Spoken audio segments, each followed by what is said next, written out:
I mean, we had his attention for like all of 5 seconds. I mean, he came in fired up, ready to go, wanted to talk sports. And then I tried to make it through the whole thing last night. I stayed up till like 2:30.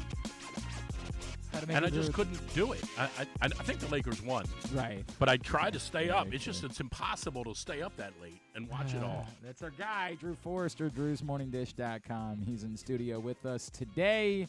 Have you ever had 100 ounces of coffee? No. In one morning? You know this about me? I don't drink coffee. You all right over there? I didn't know that. You don't never. like it? I like when I was. Well, I don't need it. Yeah. Oh, really? I need it this morning.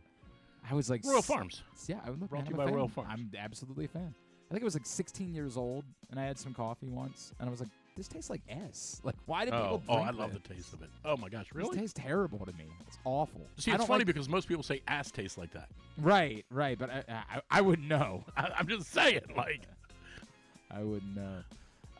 Hey, yeah, Drew's here. It's a Would You Rather Wednesday edition of GCR. I'll get the scenarios up in a bit. Can't think of anything. Let's light up DaCosta. Light him up? That's what you want to do? What's gotten into you? I'm angry. You're all worked up today. You had a good day. I saw you were hanging out with your buddy Gavin. Gavin Sheets? Yeah. Gavin came to Calvert Hall today. Right. It was good. What's up with you? Today should be, for you, I would think today's a good day. It's a great day. Getting ready to play some golf tomorrow up at that's the Salem Springs with some FCA people. I planned this week out to be like ultra busy. Look at the weather. I know. Like 3 weeks ago when I was looking at this week and like planning out some business stuff, I'm like, it'll be November the 5th, 6th. It's going to be cold. I don't need, and it's been 80 every day. It's unbelievable. I'm telling you. Everyone's sick. The reason I couldn't sleep last night, it had nothing to do with the election. Right. It had everything to do with the fact that I was running ungodly hot, like in my house. I couldn't. Oh, yeah. There couldn't be enough fans running on me last night in order to get some damn sleep because it's so, like, this is the way your body adjusts. Right. You're like, hey, it's fall. This is cool. And then all of a sudden one day they're like, summer's back. Deal with it. Problem is it'll snow in 2 weeks. 1,000% I mean, we'll be at the Turkey Bowl, and it'll be 49 and windy. Not new here. We know how this works around these parts. Who beat, by the way? What's that? Who beat? Who beat? Who won? Who won what? The election. Oh, I don't know. I didn't hear. Yeah. I haven't been paying much attention myself. It's what it is. A lot to do on the program today. Coming up a little bit later on, the great Iron Eagle is going to join us, who, of course, famously was the inspiration behind one of Drew and I's longtime favorite segments, Cheap Shots. Maybe the all-time favorite, frankly. Our all-time favorite segment? Yeah. Yeah, I guess it probably was, right? Maybe. Really, I mean, I would say, because that's right up well, back in the old days when we were angry, that was right up our alley. I'm not angry at all anymore. No. I'm good. We don't care anymore. But, I don't. You do, kind of, but I don't. You just came in here saying you wanted to beat up on DaCosta. Right. Well, I mean, whatever. Yeah. Who are we going to go get? It would be different if. Hang on, we'll talk about it more in a second. Stay on topic. What is the topic? We were talking about Iron Eagle coming on the show. Oh yeah, that would be my favorite. I think that's my favorite, sort of my favorite all-time segment that we did. I'd have to. You'd have to remind me of what other goofy hijinks we got involved in. Regular segments. No, I think that was probably our best regular. You liked overrated, underrated. I liked overrated, underrated, and I liked when Merton called in. Yeah, your buddy. I did love Merton. And I don't think we started Dead or Alive until over here. I don't think. No. We did Dead or Alive there. Are you sure? Oh yeah, positive. I thought that was organic. No. I thought that was just that you organically that was definitely killed people over there. No, and I'll tell you exactly who the first person was that ever. It was Carl Weathers. Correct. I remember that. It was on the air there. But that's what I'm saying. I thought that was just organic. Because I said something like it's a shame he's dead. And that's why it inspired the segment over here. 58 years old. Yeah, he was definitely not anywhere close to dead at the time. Right. At the time. But now he's dead. But he was dead in the movie. That's where I got confused. Right, Chubbs. That's where I got confused. I'm like, I know he died somewhere. Yeah, right. Or in the Rocky, right? Like I get it. Yeah, he died in a lot of movies. He died like 3 times. 100%. All right, Carl, we're gonna put you in this film. At the end, you're gonna die. Oh no, really? Yeah. Again? That's pretty typecasting. Yeah, it's like a Sopranos episode. Ian's calling Ravens-Bengals for Westwood One. He'll join us. We'll also chat with Bill. Blowout. Bill, what? Blowout. Yeah. Go ahead. Please. Go ahead. They could use a win. Like, definitely could you. I mean, it's a home game, Thursday night. Oh, you said you gave it away. Oh, I did. Yeah. You said home game. 38. You're supposed to keep it. 38-20. Yeah. Cincinnati's terrible. Ravens. Okay. Yeah. I did do the thing last week where Jameis Winston's. Have you seen the Ravens defense? I did do the thing last week where somebody told me. I don't care what you. Somebody told me. They I did it on your I website. did it. I got a message from somebody who said, "Did you see Drew's website?" I And did I it. said, "No." He said he went on and did the Duke football bit. I did it. So I don't care what you say. So for those that Jameis Winston isn't beating us today. those that don't remember, Oh my God! famously in whatever year it was, 09 or something like that. Yeah, 17-13, Duke won. So Maryland was playing Duke in football, and we were doing picks that week. And I was like, dude, I know it hasn't been great for Maryland. I know they're not looking so hot. And I was acting like I knew all about Duke football. I'm like, that guy Hazelton's pretty Couldn't good. name a player or a Right. coach with your life on the line. Right. And I Shashevsky. said, right, thank you. Don't tell me I don't know. Great point. I don't know. You do know Duke. Hurley. Duke football's so irrelevant. They were terrible. They used the field as a parking lot for the basketball games. Right. It's a straight shoot. They were terrible. That's how much they respect said, the football I don't program. care. I said, I don't care. Whatever's going on with Because I'm giving you the old, dude, you got to at least respect. You can say whatever you want. I don't care what you say. They're not losing to Duke. Not in football. It's not happening. 17-13. So apparently. And then we did it to Charlie Batch. All right. When he then came we to did, Baltimore, and the next time was we ran that up the flagpole and said, Yeah. I don't care what you say. Yeah, they're not losing Charlie to Charlie Batch isn't coming Not here coming in to the end Baltimore. of December Right. in a key game and beating the Ravens. He's just not. Yep. And that was 0 for 2. Yeah, So sure I did. ran it up the flagpole last week and said, I don't care what you say. And not going 0 for 3. Jameis Winston is not beating the Ravens Yeah? today. How'd that work out for you? Right. How'd that Then work? he became Jameis Winston again last week, just in the nick of time. Well, he was Jameis Winston. It's just the Ravens didn't catch Yeah, him. correct. That's what He I was mean. happy to. That's what I mean. He wasn't No, Jameis against Winston. the Ravens, he was happy to do the thing he does. He Right. threw the Oh ball yeah, to right. them We just didn't catch it. all the whole Right. game. We just didn't catch it. Ravens just had no interest in participating in that whatsoever. Yeah, we're going to learn more about the Ravens. Hey, they addressed the secondary, though. Oh yeah. Tre'Davious White, the Baltimore Raven. Mm. Bill's Which sideline 3 games reporter, will he play? Sal Capaccio, will join us to try to tell us what we need to know about Tre'Davious White. I get it. He hasn't been with the Bills this season, but, he hasn't really been with the Rams this season, so I'm not sure what we would ask somebody in L.A. Hey, what's it like to not watch him play? So we're going to try to ask somebody who's actually seen him. And then later on in the show, we will preview Stevenson basketball as well with our buddy Gary Stewart. So all that on the way. Drew's here. Today's show is brought to you by the print issue of Press Box, what Drew was enthralled with. I know you're a #1 Maryland basketball fan now. That's your team. Clobbered him the other night, Those didn't are we? your guy. Boy, they put it to him. Derek Queen, 20 DQ points, had 22-20. rebounds. Yeah, right. You're Yep. excited. He's fired up. How many games are you going to go to this year? I actually had a chance to go the other night. I didn't go. 10, 12. No, you won't. I'll go to 4. Yeah. I'll go to 4. but it'll 4 be- more than you. I'll make it the 1. I had a chance to go the other night, but again, if I'm going to go, now I don't like the 9 o'clock ones. So that was a nice, 7 o'clock. But I'm not going down there to see them beat Manhattan by 50 points. Right. I I mean, mean, I'm going to go to a real game. you can wait to watch him lose to Purdue. I mean, Right, come correct. on, like a man. Right. Yeah. And I'm going to go, when- but I'll go. I'll go down and watch us play a little bit.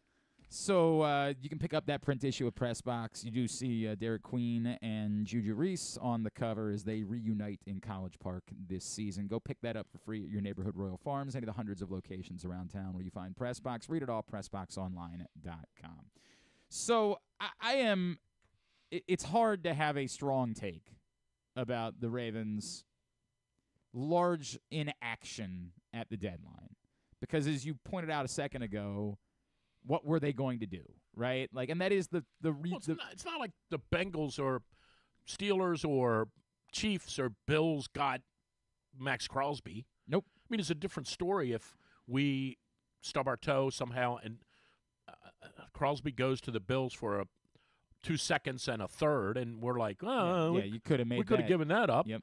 So, I mean, people just have this predisposition to assuming because you want to beef up your defensive line or your secondary or whatever, that the rest of the teams in the league are going to be like, oh, yeah, just let us know what we can do for you. Which, at the same time, doesn't mean that I think it's okay what the Ravens are going to present in their front seven. I think it's going to be a problem. I think both, the defense is what it is. I think we all know. It's a both things can be true scenario, because I agree with they're you. going to have to win 34-30. In the end, this was not a blockbuster trade deadline. There was no trade that involved anything more than a third-round pick. Jonathan Mingo got moved. I mean, Thank you. That's a great point. That it was a blockbuster trade deadline. What did the Lions give up to get Smith? like a 6th and a 7th. I mean, it was a I mean, low. that's almost embarrassing. It was a if you're low Zadarius price, Smith. and that's the one move that Ravens fans will say, "Well, I would have liked that." I don't know if the Browns were willing to trade Zadarius Smith to Baltimore. It's easy to say, "Hey, well, they're not going to win anything this year," but Zadarius Smith is under contract for next year, and it's a very difficult thing for even if we all from the outside are saying, "Dude, there's no way the Browns are going to be good next year." This is the NFL. This is not Major League Baseball where you go into a period where you say, "Hey, we're going to stink for 3 years." And see the way this works. NFL teams have to operate their fan base like, hey, even though it's gone sideways this year, we intend to be good next year. I don't know if it was ever an option for the Ravens to trade for Zadarius Smith. And then or if have they him come back there next year and sack Deshaun Watson 4 times. Correct. Right. Or if the Ravens maybe called and the Browns said, we're not doing it, guys. We're not, love you. We're not doing it. We're not giving you ammo that could come back to bite us next season. It's not happening. Now, maybe it wasn't. Maybe it was on the table. The Ravens said, we don't think Zadarius Smith at this point in his career is that much different than Yannick Ngakoue, frankly. I don't know. None of us have any idea what the thought process was. I wouldn't have been opposed to Zadarius Smith, but admittedly, Zadarius Smith wasn't the highest on my... The guys that ended up getting traded, Preston Smith... Who cares? Josh Uche... Right. I get it. We don't love Mike the Williams. guys the Ravens have, but Right. you want to say definitively that those guys are better than the guys the Ravens have? You can't get me to do that. And if you took the body of, and I know he has some hands issues and blah, blah, blah, but if you take the body of work of Deontay Johnson versus any of the other guys that were dealt in that position, you might be able to make an argument the Ravens got the best one of those. Of any of the receivers? Yeah. I mean, other than Hopkins. Yeah. Or other than Hopkins. I mean, if you mean you take away the guys that were traded early, you take away Devontae Adams, Amari Oh, yeah, Cooper. no. I'm talking about this. Well, even Hopkins was a week in advance, 2 weeks in advance. Right. So, sure. Yeah, I mean, but you just want to say of the guys that were dealt. Yes, I'd rather have him than in the Mingo last or week. Mike Williams. Of course. Yes. Yeah. I agree with that part Right. unquestionably. That's why it's difficult for me to grade the trade deadline because, to be fair, you can't really argue with either of the moves they made. They were free. Because They exactly didn't right. cost them anything. There's Again, no risk. I don't think the cornerback is going to help at all. That's just my That's opinion. my gut too. But I think the We wide don't receiver agree is on going to much. That's I don't- weird. I think the wide receiver is going to help him. I think the wide receiver can help. him. Sure. I don't know how much he will. I think he could help. In one of two. You got to play Pittsburgh twice, and I don't know this, but for all I know, he's got to stick up his rear end for them. Yeah, there's probably something to be said Yeah, for I don't that. know. Or if one of your guys gets hurt, I would rather have Deontay Johnson to be the guy that runs out there than Tylan Wallace. Ask the Texans, who didn't get anyone. Right. Ask the Texans or the Tampa Bay. But now the Bucs looked pretty good the other night. But ask those two teams about how your fortunes change in one play.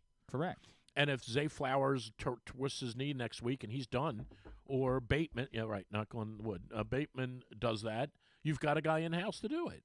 So, and it's free. Yes. It's not like you gave up a third round or second round pick Yes. for him. Essentially nothing. Right. Essentially nothing. And even if we're right about Tre'Davious White and he doesn't have anything to offer, look, could it be some lottery ticket? Maybe. I'd be really surprised by that. But again, it was for nothing. You swapped a 7th-round pick in 1 year for a 7th-round pick in another year. Literally nothing. Correct. Nothing. So fine. Find out if somehow a change of scenery help, or even if he's not a particularly good football player anymore, if he could even help with communication and having guys lined up in the right spot on the field. Fine. The moves they made, there is no way to quarrel with them. No, it's all about what you have to give up. It's the same argument we had with the Orioles in the summer. What did we really give up? Now, as it turned out, the balance of the Orioles thing with Rodgers was much more about the fact those two kids. Certainly, the one guy was never going to play, right? Stowers was never going to play. The other kid might have played. Yeah, Norby, I think, he might have been the right fielder that this one, year. That or one center could fielder. be stinging. Yes. But the only reason we're even unbalanced about that is because Rodgers was terrible. Right. If he comes in and he's 5-2 and his ERA is 3.91 and he's decent, no one says a word. Like, it wasn't even about the kids we gave up. Those were the players that you were inclined to trade. It's just that you thought you were going to do better than Trevor Rogers for them. That was the problem. But we didn't give up. I mean, we gave up, what's his name, to Philly. Who cares? The left fielder. Austin Hayes. Yeah, who cares? We didn't give up anything to get any of those guys. So, but, again, the question then becomes, what did they yield? And Eflin certainly was a nice yield, no doubt about that. Dominguez was okay, other than the issue in New York, those 2 games. But Dominguez was fine. He wasn't. He had a home run problem. He did, but he either struck him out or they hit it out of the park. That's true. But he'll be a serviceable 6th or 7th inning guy this year, I think. Right? I mean, it always comes back to what you have to give up to get him, and then what do they do if Deontay Johnson comes in here and has 5 touchdowns and I said this today at Drew's Morning Dish. If he catches the game-winning touchdown in the AFC title game with a minute left, we're thrilled. Right. He's like Lee Evans when we got Lee Evans, except Lee didn't hold on to that ball. Well, I would argue that this is someone that's closer to their prime than No. I'm just saying he's of that ilk. If Lee Evans catches that pass, Lee Evans is always, when you do word association in Baltimore, you say Lee Evans. Right, but he also didn't do anything. I mean, in fairness, that's the only. Yeah, he had 2 touchdowns or something. Yeah, I mean, he wasn't a contributor in any way. Right. Look, this is the reality. The reality is they made the moves they made. They're fine. The flip side of the reality is we all believed that they needed to upgrade their edge rush, and they didn't do that. Now, again, we can say, hey, the opportunities weren't really there to do it, and that might be true or might not. It might be that they just said, we're not paying maybe it was the Giants said, hey, you can have Azeez Ojulari, but we'll get a 3rd-round pick from his compensatory pick. It's going to cost you a 2nd-round pick. And the Ravens simply said, we don't think Azeez Ojulari is worthy of a 2nd-round pick. And we could have that conversation, right? Was it worth paying a tax because of your failures in the draft? And that's the part of this that can't be escaped, is you can defend saying, hey, we're not going to chase – it's like betting. We're not going to chase bad money with more bad bets. That's fine, but you do have to pay – this is the wide receiver thing from over the years. To keep saying, we don't think this guy is this valuable, you can say that all you want. But they're not losing to Jameis Winston. Correct. They're not losing to Jameis Winston. No, it goes back to no matter how many times you said, well, we don't think Malcolm Floyd is worth that amount of money. Who do you have? Right. I get that there is this formula that is used to say we think this player is worth this, and that's what we're willing to pay to them. Well, how does it impact the formula that you've missed in the draft? And that's the part that you can't hide from. They have not been able to draft and develop an edge rusher. They've drafted them. They just haven't developed. They have certainly drafted them. Some of them. It's become their wide receiver. That's exactly right. It's become their. I mean, it used to be. This is what we did with wide receivers. We got that figured out now. We think. Yep. And even if you want to say, yeah. if you want to say wide receiver, but you want to draw a line through that and say pass catchers, because you got to include Likely in there and stuff like that, because they catch the ball. But we finally figured that part out. Now we're on the other side, and we can't get anybody to go chase the quarterback. That's fact. Consistently, anybody who's right. I mean, Kyle Van Noy got 2 sacks this week. A true difference maker, right, when it comes to edge rush. And did you need to pay a tax because of it? And it's something the Ravens in their history have been unwilling to do, is to pay taxes. And I don't know if that was it. Might be. The report yesterday was the Giants were willing to trade Azeez Ojulari, but it had to be for their price. And the Ravens probably look at Azeez Ojulari and say, he's a nice player, but his edge rush win rate really isn't all that great. He's just a nice player. We're not paying a premium for Azeez Ojulari, and that's an easy thing to say in a vacuum. But in the context of the guy that you spent a 2nd-round pick on is a healthy scratch years into his career, does that mean that the price that you should be paying should include a tax that you need to pay for, with all due respect, and I'm not trying to, be flip about this, pay for your sins. The sins of your failures in the edge rush department for drafting and developing, should you be willing to pay more of a tax for that? And I don't have the correct answer to it. I don't know if it was worth paying a higher price for Azeez Ojulari. Well, the other way around it, and you're seeing it from them now, and and I'm a dummy and I can figure it out. Like their only method to get any pressure on the quarterback at all is the blitz, right? I mean, they're doing it 8, 9, 10 times a game with different people. It's not always Kyle Hamilton, but I mean they're clearly relying on the blitz to get any kind of sustained pressure, particularly on obvious passing situations, not 2nd and 6, but on 3rd and 7, they're coming, right? Coming hard. You can attack it like that all you want, but I think smart teams, when the chips are down, smart teams are going to figure that out. And I think what you've seen from them is without them saying it, it's a very obvious answer. We're just going to outscore you. And that is their answer. They're not going to say it because it might sound trite and it might sound a little condescending, because then the other teams go, yeah, well, we'll see about that. But that is what they're saying. It is what they're saying. They're saying, relax, we're going to score 30, and yeah, we might give up 27, and it might be close down the stretch, but we're going to outscore you because we have the best quarterback, the best running back, we have good wide receivers, and we have 8 different ways to get you. And that's what they're saying. And I'm kind of okay with it. It's a strange place. Their defense has to be better. Even if the offense stays, the defense has to be better. To be fair, in what way? In doing the simple things, like against Cleveland, they needed to catch the football when the football was thrown to them. Okay, but wouldn't you agree that is that game?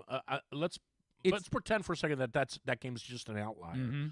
Isn't it the nature of defensive backs that we always joke and say that's why he's not a wide receiver? 100%. I mean, but some of those. I mean, the Kyle Hamilton one was insane. There's a difference between making exceptional plays and making plays when the ball is thrown the Kyle Hamilton one was bizarre. And it wasn't just that one. Like, they had multiple chances where the ball was thrown directly to them. Can you imagine having the Ravens on the money line in that game? Could you imagine? I mean, could you imagine? I mean, you probably threw a shoe at your TV. Right.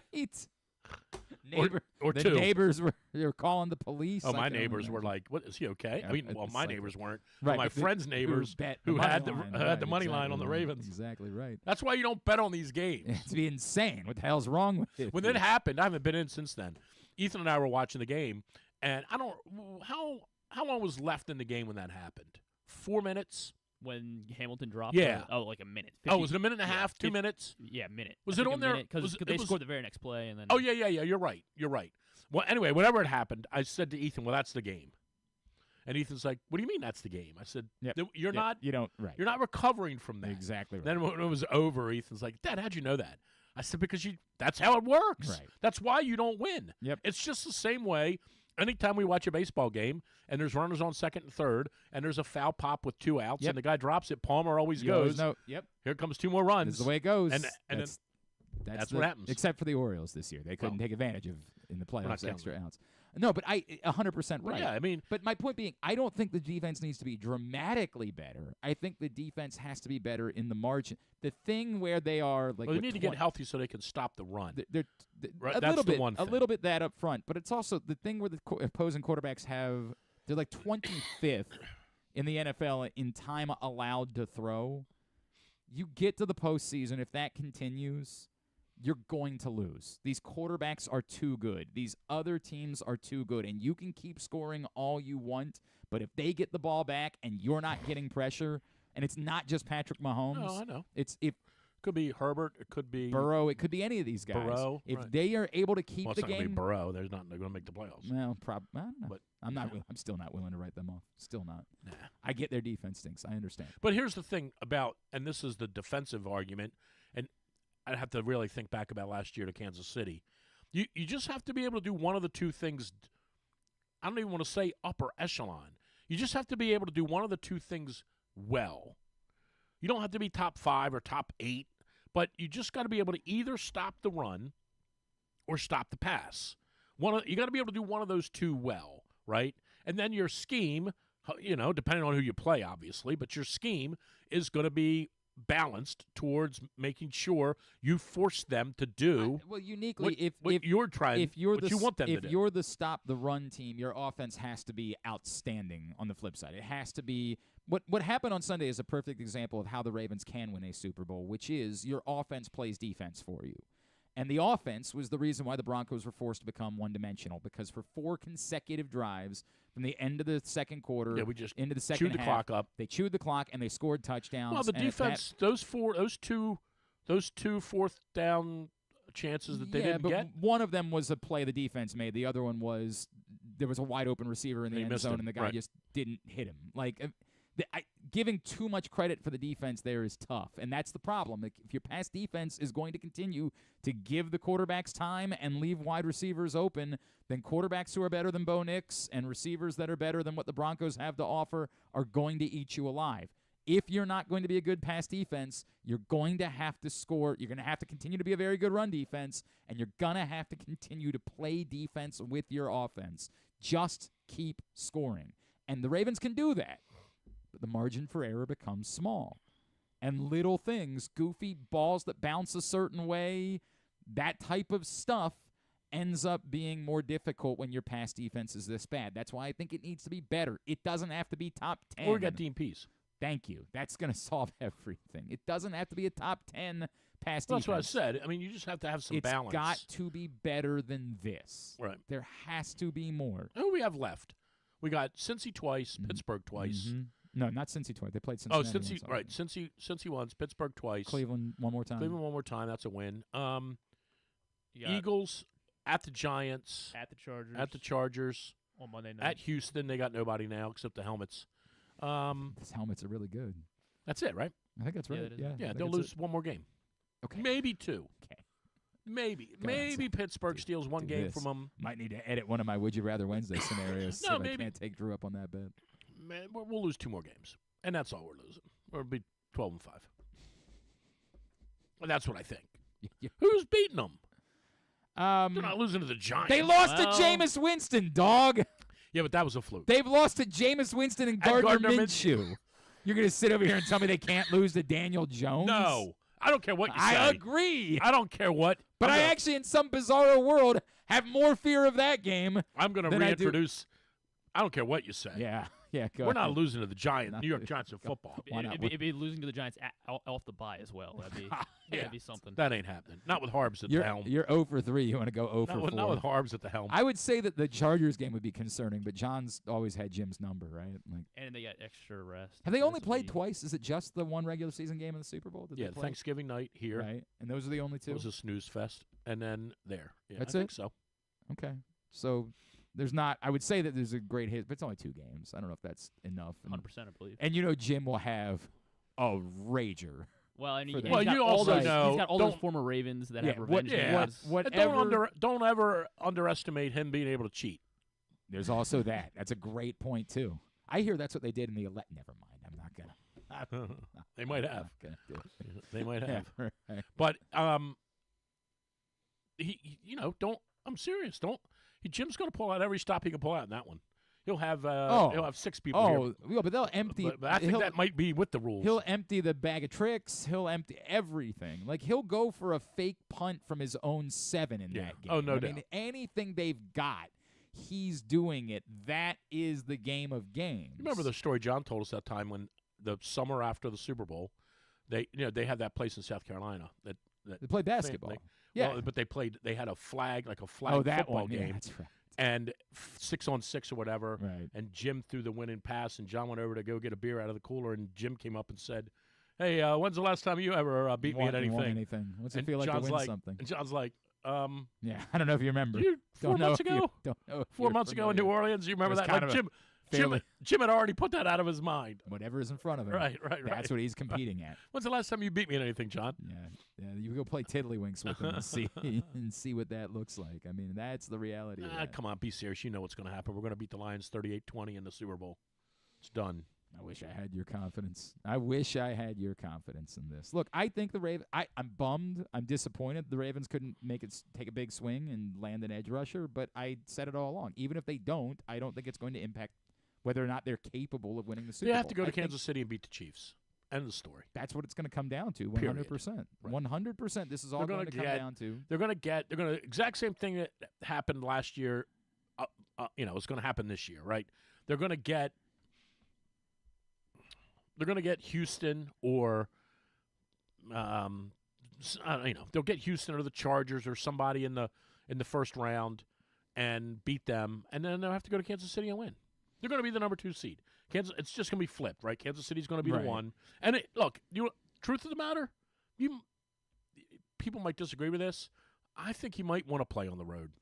Yeah, I really do. I don't know about any of that. I do. I don't. I think he might want to play on the road. Why? In that championship game. I just feel like there's just too much pressure on you at home, and you can't get away from it.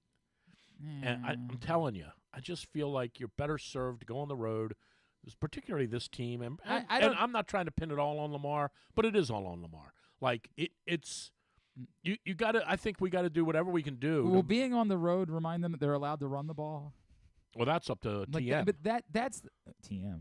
Todd. Oh, Todd Monken. Right. Well, like that's Monkey. my issue is It's up saying to like, Monkey. that you're better off being on the road. I think you are. If they just remember they're allowed to run the ball last year, then they win at home. So I don't know that I can agree with you about that. Well, you'll see. I'll prove you wrong. Well, I mean, I have no idea. I don't know. I want the team. So unlike you, I want the team to win. Unlike you and Preston, I want the team to win. Is it me and Preston, huh? We're the two? I'll never forget when I said that to John in the locker room in Carolina. I said, John, I don't know if I should tell you this because maybe it breaks the code. How this is supposed to work. I want you to win. Yeah, right. Like if you think kind of ends the kayfabe. that a kid from Glen Burnie who grew up wanting every Baltimore sports team to win, including Maryland, which is in Baltimore, but you know what I mean. Right. John, if you think I want you to lose, you're nuts. Like I want you to win. No, I don't know. I saw the things you wrote. I want you to win. I heard you on the air. I'm not really sure. I'm not really well, sure. that was on the air. Yeah. By the way, I want him to win. I do feel like it's funny because I think a lot of people We're were going hoping to the Super Bowl. I want me to sing. What? We're going to the cotton picking Super Bowl. No, I don't want you to sing. Want me to sing? I don't want you to sing. And we're going to the cotton picking Super Bowl. Going to the cotton picking Super Bowl. You know they're coming here, right? Somehow. Colts are coming here. Only if Joe stays the if Joe stays as the starter. Based on how he played on Sunday, I'm not sure I know, how long he's going to stay that was as dreadful. the quarterback. It was bad. Yeah, when you lose to Sam Darnold, the Vikings defense is really good. The Vikings defense is really outstanding. good. It's outstanding. It is but that good. was bad, dude. That was really, really bad. Yeah, Joe looked like on the 18th green of his 18th fairway of his career. That was tough. He just looked old. Just kept thinking. And he is old. Keep it a one-possession game. As bad as he's looked, we've seen this show before. He'll come out there, put a drive together. No. Speaking of old, do you think you don't follow it? Do you think Ovechkin has a chance at the record? I've told you for years. This year. I mean, I don't know. I couldn't tell you where he's at. How many is at right now? Yeah. He's got to score. Like how many goals does he have this season? He has, so I've heard that he's 34 has more. He been better this year? Is that what people have been saying? saying? He has 7 goals right now. Okay. He had 7 goals at the Is that good? All-Star break last year. Okay, well that seems good. Yeah, that seems good. How old is he? He's 38. Yeah, but look, you know how I felt about this because this is the he only has 34 goals the to go. only take I have whatsoever 39. is that you just let him play until he breaks the record. Like that's the only take I've ever had about this subject. Okay, sure. That if you're the Washington Capitals, the question is, are they going to? The weird thing is, the schedule maker of the league didn't think he was going to do it this year because 6 of their last 9 are on the road. So this, but weren't they given a ton of national TV games? Wasn't that the story? Sure, but 6 of the last 9 games this year are on the road, right? Which would lead me to believe that the schedule maker's like, yeah, it ain't happening this year. But next year, so let's pretend he finishes with 890 and he has 4 more to go. The first 4 games of next year are going to be at home. They just are. Maybe. Of course they are. Yeah, but are you confident he's scoring 4 goals in 4 games? Yeah, well, it'll be like the Jeter base hit. Yeah, right. It'll be like the Jeter base hit. Okay. I don't know, man. It's pretty cool. It's as a hockey guy. Well, they're good though. That's the surprising It's bizarre. part, And not only are they good, here's what's crazy, although they didn't the other night. They're actually scoring goals, which is crazy. No Backstrom, no Oshie. Now, they're not great defensively, but they and here's the other thing. The teams that everybody thought in the East were going to be really good are no good. Well, I shouldn't say no good. Boston is really struggling. And they've got arguably the best offensive player in the league, or on this side of the league, on the East side, and Pasternak. I can't believe I'm letting you talk hockey on the day after the trade deadline. But this, by the way, we didn't get anybody. No, and it's so funny. Well, they got Let's talk about Tre'Davious White. Ovechkin. Not sure if you remember. They got Tre'Davious White. No, I had, and I'm trying to remember who it was. I think it was Chris. Man, who it's messaged me COVID. I and tell said, you, you "I think know, you it's killer, you right?" think you got It's rid of it, killer. Yeah. and then you test again, and you got it again. We're not going to have to worry about that after January, though. That's correct. He's Or not gonna now, have I to mean, worry right, about it's it. going away. Well, he's not. No, it was Chris who messaged me and said, "Do you feel like this NFL season, the air is kind of out of everything because it's basically the exact same teams that were in the mix a year ago. There's no one that's particularly compelling that's new, and then you add the in Redskins the are new. I on the whole, I agree with that. But does anybody believe that they can win the Super Bowl? I don't know about that, but I think they're that's very similar to what the Ravens were in Lamar's first year. Okay. I think they're very, very similar. This kid is a dynamic player. But I don't know that Lamar's first year. I said Redskins, by the way. I first didn't mean to year, say that. right? Commanders. I'm sure you didn't. No, I didn't. I don't know that the first year Hell, captivated. Tony Romo called them the Redskins the other That's true, day. he did. I don't know that the first year captivated the country the way that 2019 did. In 2018, it was. Well, 18, he came in halfway through, right? And no one knew who he was. I mean, knew who he was, but no one knew what he was. But then in do. 2019, but they were so dominant that it wasn't people really believed that Ravens team could win the Super Bowl because of how dominant they were during the course of the season. I don't know that people believe the Commanders can win the Super Bowl this year as much as they're kind of a fun story and everybody likes a rookie quarterback that performs well. That's always something we're willing to watch. But I get the point. It feels like, the Chiefs being undefeated, it just sort of takes the air out of the room, right? Like, oh, God, it's them again. Like, we're doing this. I don't disagree with that. Again. I mean, I do think, here's what I would say about if it winds up being Ravens-Chiefs. It starts to feel a little bit, and I don't remember how we felt about this, but we probably felt indifferent to it because it didn't involve our team. But if it's Ravens-Chiefs again, it's starting to feel like Patriots-Colts. Colts-Patriots was exhausting after a while. Because, here's what I would say. Locally here, we're all Lamar 24/7. We can't get enough of it. If you're watching the games in Atlanta, you might get tired of Lamar too. Like, we got tired of Brady and Peyton. Outside of here, people might be Lamar'd out. I don't know. I don't know. either. It seems like he remains. I mean, look, I think this would be a nice. I mean, it's only we played them last year, obviously. Right. I mean, other than that, this would be I think we need a rematch. We need a sequel. I don't want to do it every year. Right. I think the Lions are really a compelling story. Now, I know they were there last year, and obviously they blew the lead in the NFC title game, but I think they're an incredible story because they are the Cubs and the Red Sox. Right. They've never been to a Super Bowl. And even last year, remember, we kind of joked around and said, because the Browns were reasonably decent, how cool would it be if it were the Browns and the Lions in the Super Bowl? So the Lions are a compelling story. I think D.C. is compelling. I think the Lions are compelling. I mean, there aren't any good teams in the NFC except for I do think the Vikings, if they had a real quarterback, would be good. I do think the Lions are very, very good.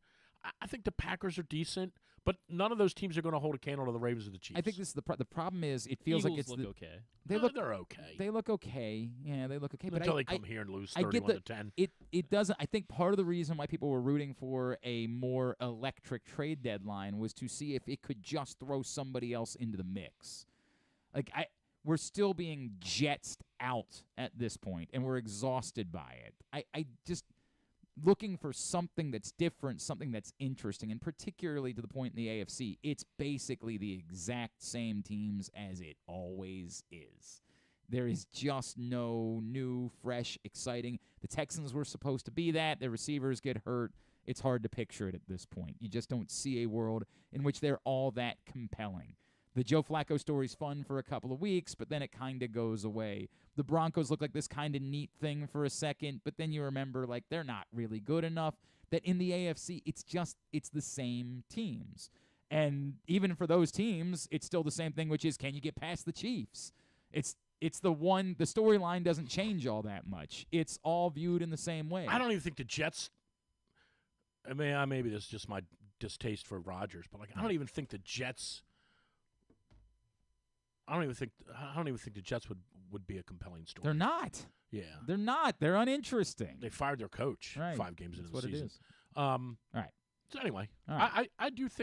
I think Washington is if you're saying what's the most interesting story in the league right now, I think DC is the most interesting story in the league because it's been a franchise, and maybe I feel that way because we're more intimately familiar with the train wreck that was the Daniel Snyder-led Redskins / Commanders. That's very similar to the Orioles. Maybe not quite as graphically inept as the Orioles were, but it is very similar in a lot of ways. They are very similar to what the Orioles were under Peter during the 100%. during the decade of 100%. despair. And with the added point that Dan Snyder was also a really bad human on top of the fact but they that made he was the a really playoffs bad the year owner. that the year that Tampa won the Super they had- Bowl. They made the playoffs, and Tampa beat them in D.C. Other than that, and everybody makes the playoffs. And the Robert Griffin III year was exciting, but yes, but they were largely they've been inept. a moribund Right, franchise that has been no doubt, pretty much flipped upside down by this kid. no doubt. I think they're, as much as I hate to say it, I think they're a very compelling story. Griffin, what's going on at Live Casino and Hotel Maryland? You know what's going on at Live Casino and Hotel Maryland. $7 in free slot play every time that there is a touchdown scored during Baltimore or Washington home games this season. Live Rewards members get $7 in free slot play. You have to have your Live Rewards card inserted correctly into the slot machine, any slot machine on the floor, actively playing when the said touchdown gets scored. But once those touchdowns do score, you get $7 in free slot play every home game for Baltimore, Washington this season. At Owings Mills, must be 21. Please play responsibly. For help, visit mdgamblinghelp.org or call 1-800-GAMBLER. When we come back in, we're going to learn a little bit more about Tre'Davious White. Sal Capaccio, part of the Bills broadcast crew, will join us. It's GCR. Treat yourself and taste the Baltimore tradition that is the legendary Costas Inn. Hey, it's Stan the Fan Charles. For over 50 years, the Costas Inn has been a Baltimore original, dishing out their amazingly scrumptious, fat, award-winning crab cakes and steamed crabs. Every season is crab season at Costas, so make your plans now by calling 410-477-1975 and reserve your taste of heaven. Sit back, crack some crabs, and watch the Ravens chase down another title on Costas' 15 TVs. On Monday nights, Costas offers their half-pound jumbo lump crab cake with 2 sides for under $30, and there are nightly specials Monday through Friday. So head on down to the Costas Inn at 4100 North Point Boulevard or visit them at costasinn.com. Make the most out of every day in your Toyota RAV4. Available in hybrid or gas-only models. A RAV4 can get you where you want to go in style. Check out buyatoyota.com for deals on new RAV4s from your local Toyota dealer today. The drug scene in Maryland is changing. Fentanyl and xylazine are being added to street drugs, and you may not even know it. Xylazine is not even intended for humans, and fentanyl is an opioid 50 times stronger than heroin, and contributed to over 80% of overdose deaths in our state. Anyone who uses drugs, even occasionally, is at risk of overdose. To learn more, visit stopoverdose.maryland.gov or call or text 988. The votes were all counted, and the results are official. Royal Farms was named #1 for food in the USA Today 10 Best poll, receiving more votes than any other convenience store chain in America. The next time you want to get some good food fast, doesn't it make sense to go to Royal Farms? Voted best in the USA and home of world-famous chicken. Real fresh, real fast, Royal Farms. The latest edition of Press Box is available now. On the cover, Brooks Dubose profiles Maryland basketball forwards Derek Queen and Julian Reese as the Baltimore-built duo reunites in College Park with hopes of bringing the Terps back to prominence. Also inside, meet college basketball players from all of the area's D1 programs. Press Box is available for free at over 500 locations throughout the region, including 60 Royal Farm stores, where you can read the entire issue online at PressBoxOnline.com, where you can also find great betting advice and the best daily coverage of the Orioles, Ravens, and Terps. Need a trophy or award that's as unique as the achievement? Look no further than Crown Trophy. With locations in Owings Mills and Gaithersburg, they specialize in custom trophies, plaques, and medals for any occasion. From sports and academic awards to employee recognition and corporate gifts, visit crowntrophy.com today and let them help you create a lasting memory for your school, team, or business. Crown Trophy is a proud supporter of the Maryland Public Secondary Schools Athletic Association. crowntrophy.com. One of the things that's definitely wrong with this country is that this dude still has a job somehow, some way. Glenn Clark. All right, back in here on GCR. The Arthur Millette Show returns next Tuesday night. We'll be at Mother's North Grill in Timonium. Come hang out with myself, Rita, as well as Arthur Millette and his special guest. Going to be a fun night. Mother's North Grill in Timonium. It's all brought to you by Easy Pass and HelpMyGamblingProblem.org. Find out more, PressBoxOnline.com/Millette. That's PressBoxOnline.com/Millette. 2 seconds. What do you make of the Danny Coulombe thing? I'll tell you what I think, but I'm also going to tell you a little bit what I know. They're a little concerned about him being dinged up. I'm going to not violate HIPAA stuff by saying anything else other than that. And that's it. They're concerned about him being dinged up. I heard something similar, but the person that I heard it from still said, but it's $4 million. I think they're gonna say to him, and have said to him, if you can go get a 2-year, $6.5 or $8 million deal for yourself, go do it. And if you can't, we're here for you, and you can come to Sarasota. Yeah. I believe me, I was as puzzled as you. Yeah. I thought you guys meant Perez, right? Right. But right. I like him, but they are very concerned about his health. I'll just say that. And that's I don't want to get in trouble with HIPAA. That's well and good. And they don't want to get in trouble with HIPAA either. And I've heard similar things. I keep coming back to that would make more sense to me if it was a bigger number. Yeah, it's $4 million. It's $4 million. It's like you and I arguing over who's going to pay for coffee at Royal Farms. Right. Yeah. Like it. I thought everything they did made sense. Well, I can't believe they didn't bring back Eloy. Come on, man. Who? Eloy. Oh, yeah, no. right? That's your guy. I thought there was a chance they wouldn't let McCann test free agency. It would be different if he only caught 30 games last year. Mm-hmm. Like if Adley caught 125 and the other guy caught 40, right, then you'd say, well, we'll just go get anybody. Right. But the fact that he caught half the games. Yeah. Yep. So I don't know. Well, look, Samuel Basayo's apparently going to be part of that equation, but is he going to catch 80 games? Not on day one either. So yeah, I don't know what to make of that. I like McCann, I'm not saying because he got hit in the face with a ball or anything. Right. I like him. I think he's a very competent. I think you can do worse than a backup catcher. Yes, I agree with that. I think you can do worse.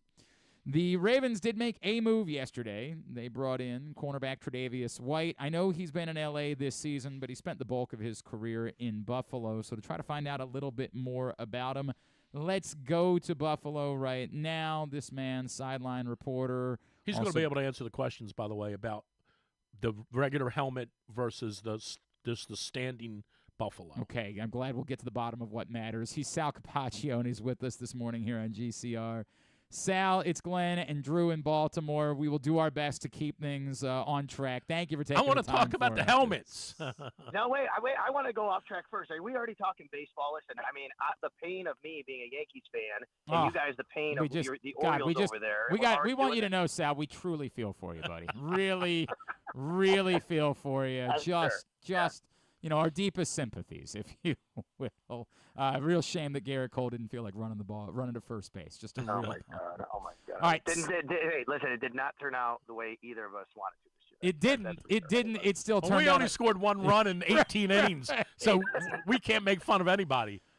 Sal, from afar, Drew and I talked about it in the first hour. It looks like Tre'Davious White is a player who was really good, and then injury set in, and he was never the same. Is that too easy a characterization? Is there more to the story? Is there a reason that you think that there might still be something left to offer for Tre'Davious White?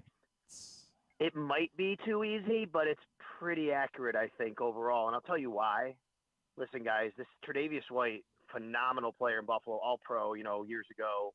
But when he came in the league, he was not the – and you guys know, I don't know if you know the backstory. He was in the trade, the Mahomes-Josh Allen trade that year, right? He's the guy the Bills got after trading down with the Chiefs, who the Chiefs traded up for, Patrick Mahomes. And the Bills wound up getting Tre'Davious White with that pick, 27. He did not come in the league as the fastest, the biggest, the strongest. And he made up for it, though, with his high IQ, his technique. He's very technically sound, coachability, everything just kind of made up for that gap. Not that he was never a bad, he's a really good athlete. But when you compare him to some of the corners and you see in the NFL, but he is long, that helped as well.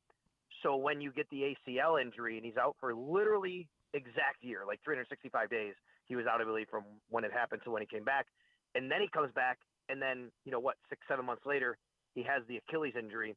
I think all of that, guys, is just too much for him to bridge that gap. You can have all the technique sound in the world and be coachable, but, if you're already not the fastest, biggest, strongest, and then you take the ACL and Achilles, I just think it's too much to overcome when it comes time to you have to, make plays on the ball, and especially at the age of 29 now. So I do think that that's kind of right about him never being the same again. Is there any way, I'm just spitballing now, could it be a locker room thing? Is there any way he's going to be an uber ultra positive locker room influence in addition to maybe getting 20 snaps and helping out? Is there something to that?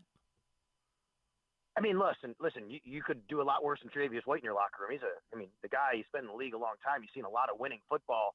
He's a great teammate. He was one of our favorites here, except for the fact that he hated talking to the media, not because he hated us. He just didn't like to talk after his injuries, especially. His first few, actually what's funny is if you go back, when Tre'Davious was actually, before his injuries, he was so gregarious. It was amazing. There was this really thing. You guys can YouTube it. It's really cool, and you might want to share it with your fans.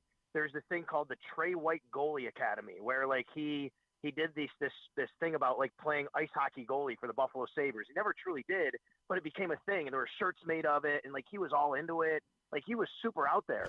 And then the injuries happened, and he never talked to the media, so much so where I think he got fined by the league for not talking every week like he's supposed to, right? He just didn't want to talk anymore. He just became very introverted. I think Tre'Davious is such a competitor, and he loves football so much. I think it really took a toll on him mentally, what happened with his injuries. So, yes, he's a great locker room guy, but I don't think he's going to go in there. He's not some rah-rah guy that's going to go in there and do that. That's not the case. But he'll fit in the locker room. He'll do exactly what he's asked to do. He'll be a guy that I think you can rely on the scheme. Look, when it was told and it came out that he was going to be released, or at least that the Rams were looking to trade him, I will tell you, from a city here that loves this guy, absolutely loves him for what he was, there were fans that said, oh, that'd be great to have Trey back in the building. The great majority of Bills fans said, we love him, but that's not something we're interested in. He's not going to help us anymore.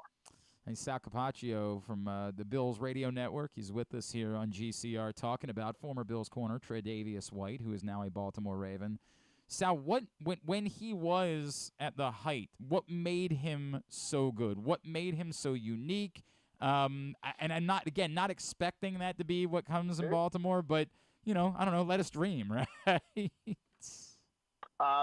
Scheme fit, first of all, and I don't know. I think from what I remember when the Bills played the Ravens, if I remember right, they're primarily a zone defense, but they do play some man-to-man, right? Is that correct? Would that be a good? Okay.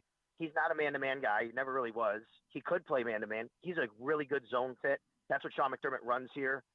When McDermott took over, remember they had Ronald Darby here, who was a really excellent corner. They shipped him off right away because he was a man-to-man guy. They went primarily, hey, we're going to run zone defense, and it's been great.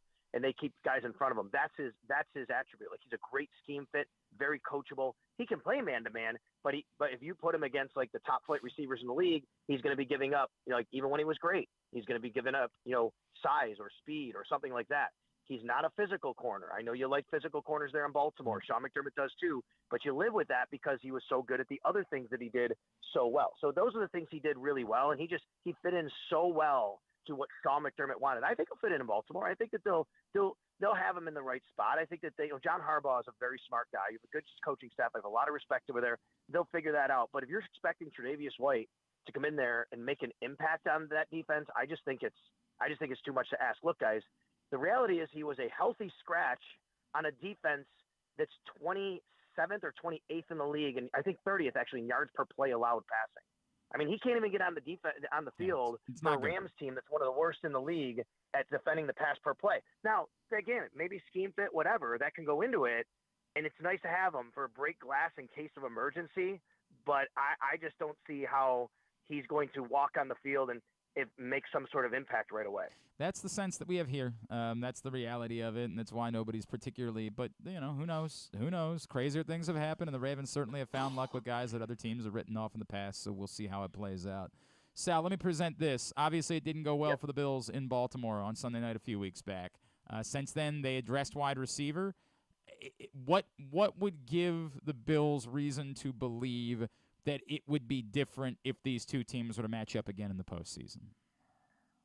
Well, I think by then the Bills will be healthier. That'll help on defense especially. Terrell Bernard, middle linebacker. Matt Milano, he's missed all year with the bicep. He's a fantastic weak side linebacker. And I think if you look at the history when the Bills played the Ravens, Sean McDermott has done a really nice job against Lamar Jackson in that offense, and a lot of it is because Matt Milano is a big part of it, and Taron Johnson. If I remember right, I don't think Taron Johnson played that game. I could be wrong. I'm not blaming it on injuries. I also think it's a tough matchup for the Bills. The Bills are built to stop the pass. They're lighter on defense for a reason, and the Ravens can big boy, and they did. They bodied them up, and that's what they did, and it's a tough matchup for the Bills. But I think that's one reason. The other one is it was clear in that game the Bills just could not get separation with their wide receivers. Amari Cooper really does help in that regard. He's opened things up for everybody else, getting open around the board. Now, we don't know Keon Coleman. We'll get an injury update from Sean McDermott here in about an hour on Keon Coleman. But I think that could be it's a tough matchup for the Bills. I think, but that's what football's all about, is matchups. And the way the Bills are built, they're built to stop some really good passing teams and keep things in front of you, but that just suscepts them against a run. He is Sal Capaccio. It's at Sal Sports on Twitter is how you give him a follow. Drew really wants to get to the bottom of the helmet thing before we let you go. And I know you have to agree with me on this. Any big game the Bills play, they got to wear the old grazing buffalo helmet. We love that helmet here. There's no doubt. Fans love it. Fans have been clamoring for it. Here's the problem. Here's the issue. The Bills have had a lot of changeover in their high front office, not GM or anything like that, but COOs, CFOs, CEOs over the last several years. And because of the rules of the league on when you can wear alternate uniforms, when you can't, they've never kind of laid that out what they're doing. So right now that's on hold, and that's counted as an alternate helmet, alternate uniform. And we also have a new stadium that's opening here in a couple of years. And I just think that they don't really want to go too far into that right now. I agree with you. Fans agree with you. Fans ask me all the time, when the hell are they going to wear the standing buffaloes again? We love it, right? I mean, I agree. It's a great look for the Buffalo Bills. They want to kind of do it right once they have everything settled as far as kind of the marketing of it and all of that. And maybe that's a little bit, too much, not forest through the trees. I get all that, but that's why. And it's like the Patriot helmet with New England. When they win that, they're winning. When they have a real quarterback. Burst, baby. When they have a real quarterback. Drew actually asked if we could follow up. He'd like to do a full-length 1-hour podcast with you about this subject if you'd be up for it. So. I'm a helmet guy. Let me tell you something. Bills fans could go hours and hours. Everybody loves uniforms, right? We love it. I mean, the Ravens, the uniforms they come up with, they're amazing, right? Well, I don't know how they're wearing these purple helmets tomorrow night, Sal. I don't know how I feel about them. They're pulling out these weird purple helmets, and I'm not a purple guy. I'm not really in favor of it, but we'll see. Sal, appreciate it, man. Thank you for spending the time with us this morning. We really enjoyed it. Anytime, guys. Thank you. Yep. Sal Capaccio. Go Sabres.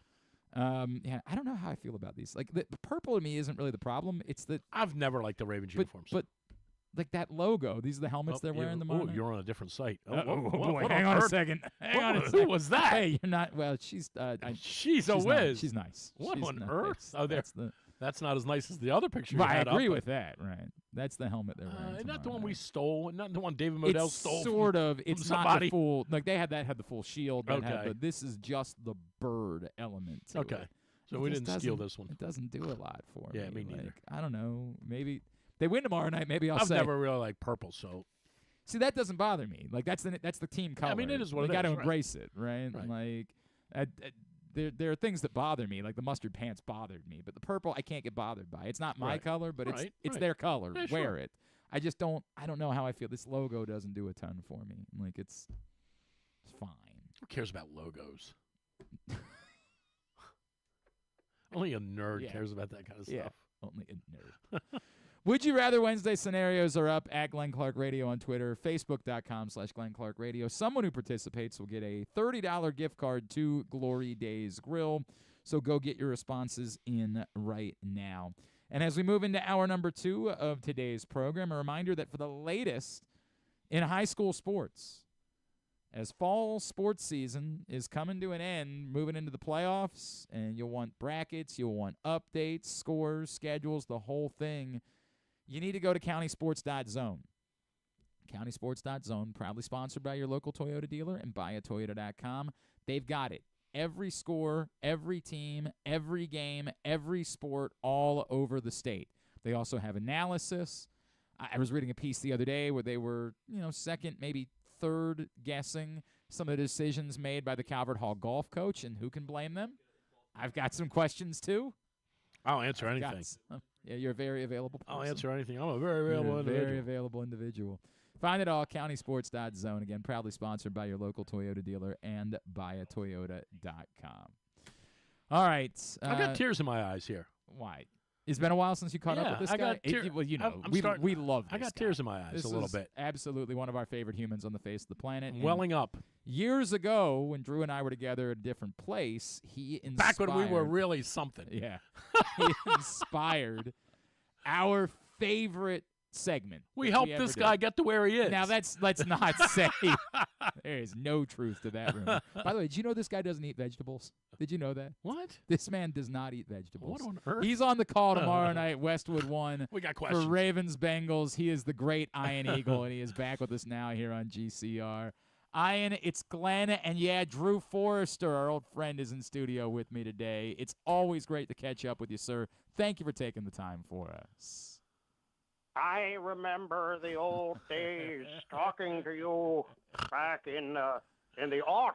I believe Yeah. it was. Yeah, that's exactly. aughts. That's exactly That was a when it different was. time. Yeah, Back- no, I remember it all. I remember everything. Back then, I they remember- didn't play baseball in remember the Baltimore. moment. you remember when you said it, and it's one of the most historic sports lines ever uttered in Baltimore. But you know what?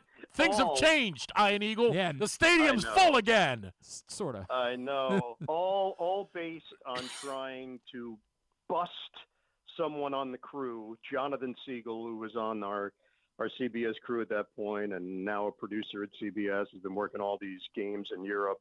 And literally the reason I said it was because he's an Orioles fan, and I just wanted to make him laugh. Well, you got a lot out of a lot of people that And day. then we used it for Yep, years. For years, until the Orioles finally got their act together in 2012. Ian, it's great to chat with you, brother. I imagine you're pretty excited. Look, man, it's the NFL. Whenever you're calling a game, it's exciting. But Lamar Jackson, Joe Burrow, this is the type of stuff that you don't have to put too much effort into, is it? Yeah, I happen to have 2 NFL games this week, and both are just at the top of the charts of what you're looking for when you do this job. Cincinnati and Baltimore, as mentioned, Pittsburgh, Washington on Sunday. That's pretty good. I've got a Nets-Boston game sandwiched in between on Friday night, so a little bit of NBA flavor too. But the game that we're focused in on, the level in which we've seen Lamar Jackson and this offense perform at, and I think the biggest difference, you guys are living it on a daily basis, is the weapons are real now. I think there was a time where you wanted to believe that Lamar had the right array of people around him, and now you can actually look at the roster. They passed the eye test. the plays are there. The highlights are there. Zay Flowers is developing into one of the best receivers in the NFL. And obviously the addition of Derrick Henry has changed the whole way that this team is being viewed. Offensively, there are concerns on the other side of the ball. I think the Ravens are trying to address it, and they have 9 weeks to get it right to be ready for the postseason.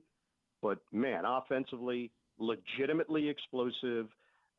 I know we get caught in this game, and I try to fight it myself. I don't want to give away the MVP award in Week 10. Mm-hmm. It's a silly, silly conversation, but it's a common one.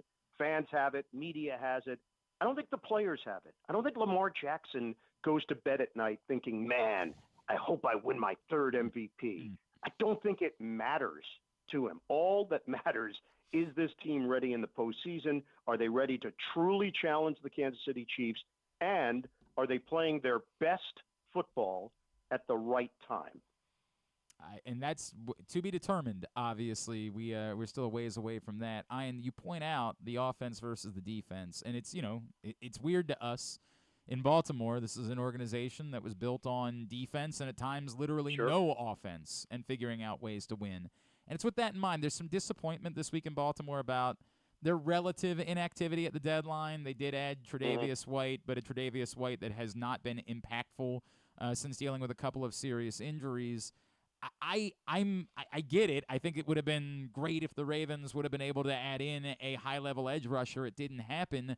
But I do think, and Drew and I talked about it in the first hour, this offense just might be that good that even if the defense doesn't improve dramatically as the season goes on, they might be capable of winning a Super Bowl anyway because the offense is at that level.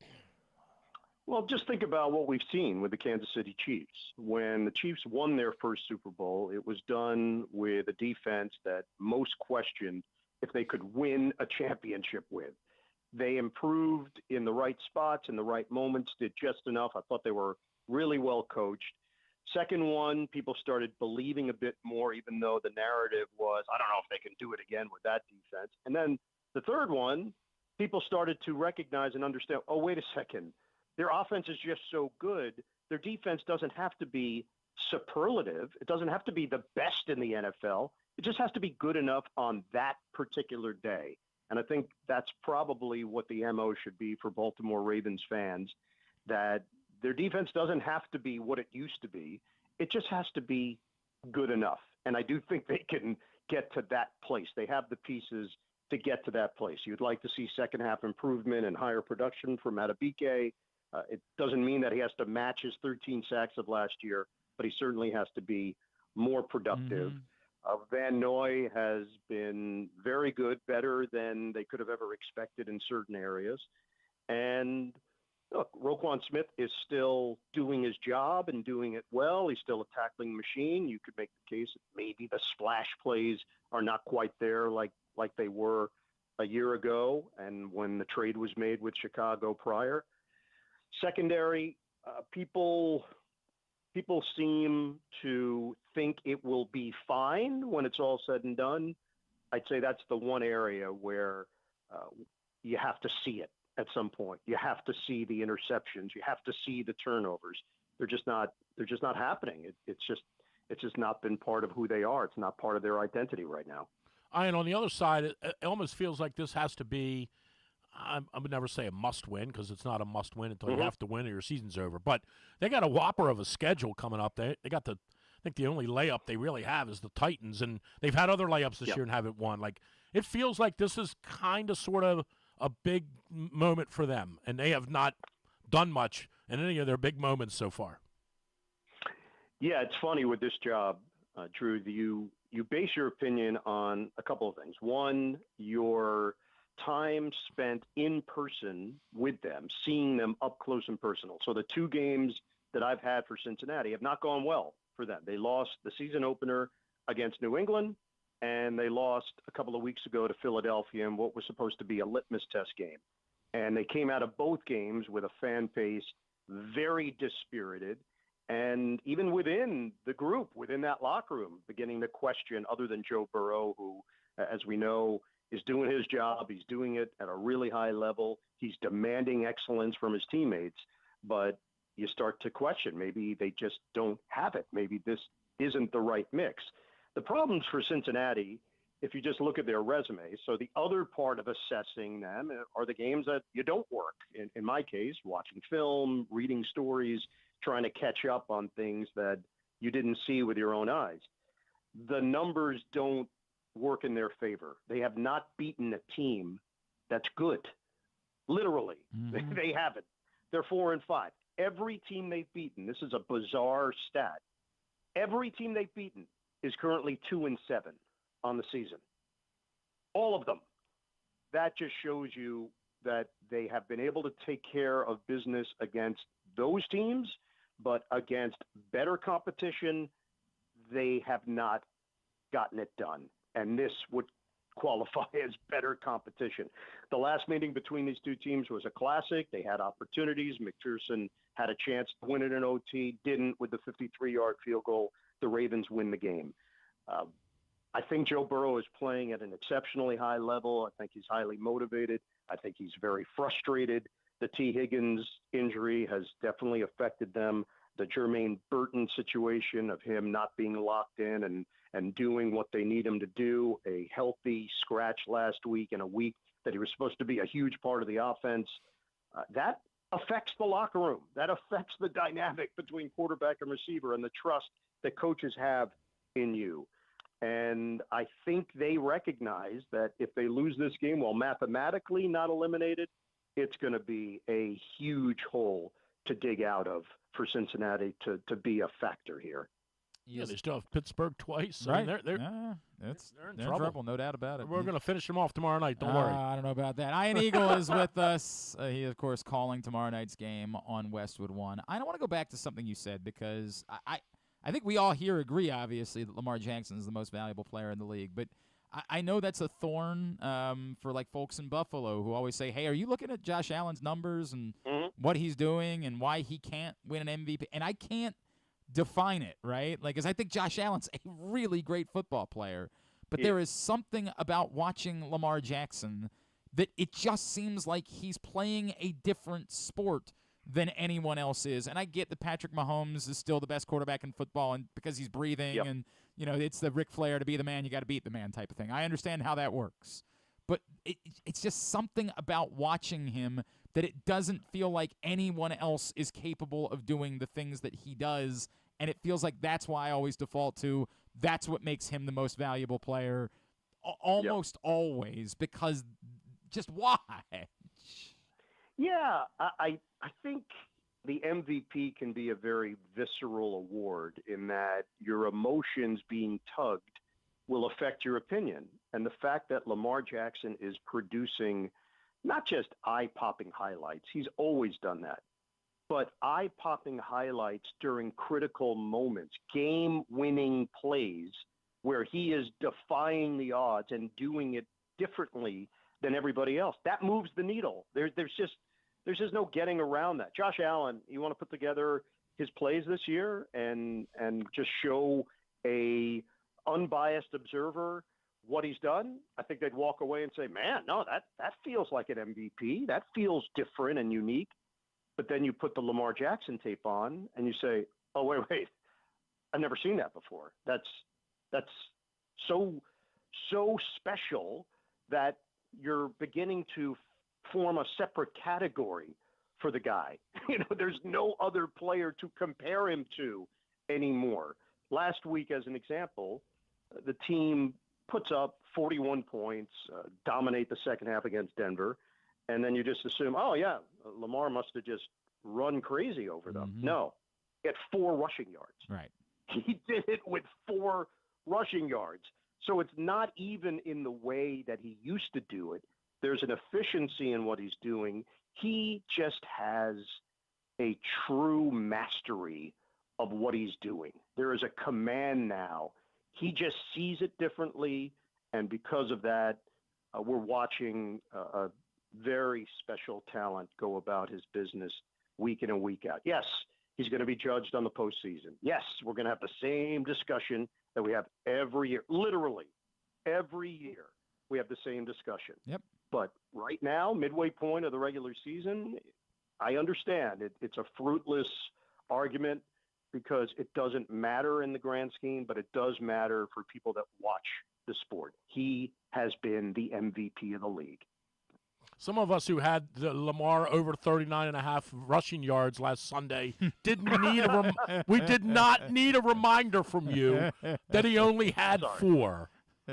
Well, a friend of mine had over 39.5. Right, yes. Drew, of course, doesn't bet on the games. Hey, just real quick, the rest of the AFC North, obviously, because you've seen and I'm not going to discount Cleveland because we lost to them a couple weeks ago. Yeah, but they've done that to themselves. What's your assessment of the Steelers, Ian? Yeah, really interesting setup. I think when we assess head coaches in the NFL, the one part of the equation that we probably don't give enough credit to is having the finger on the pulse of your team.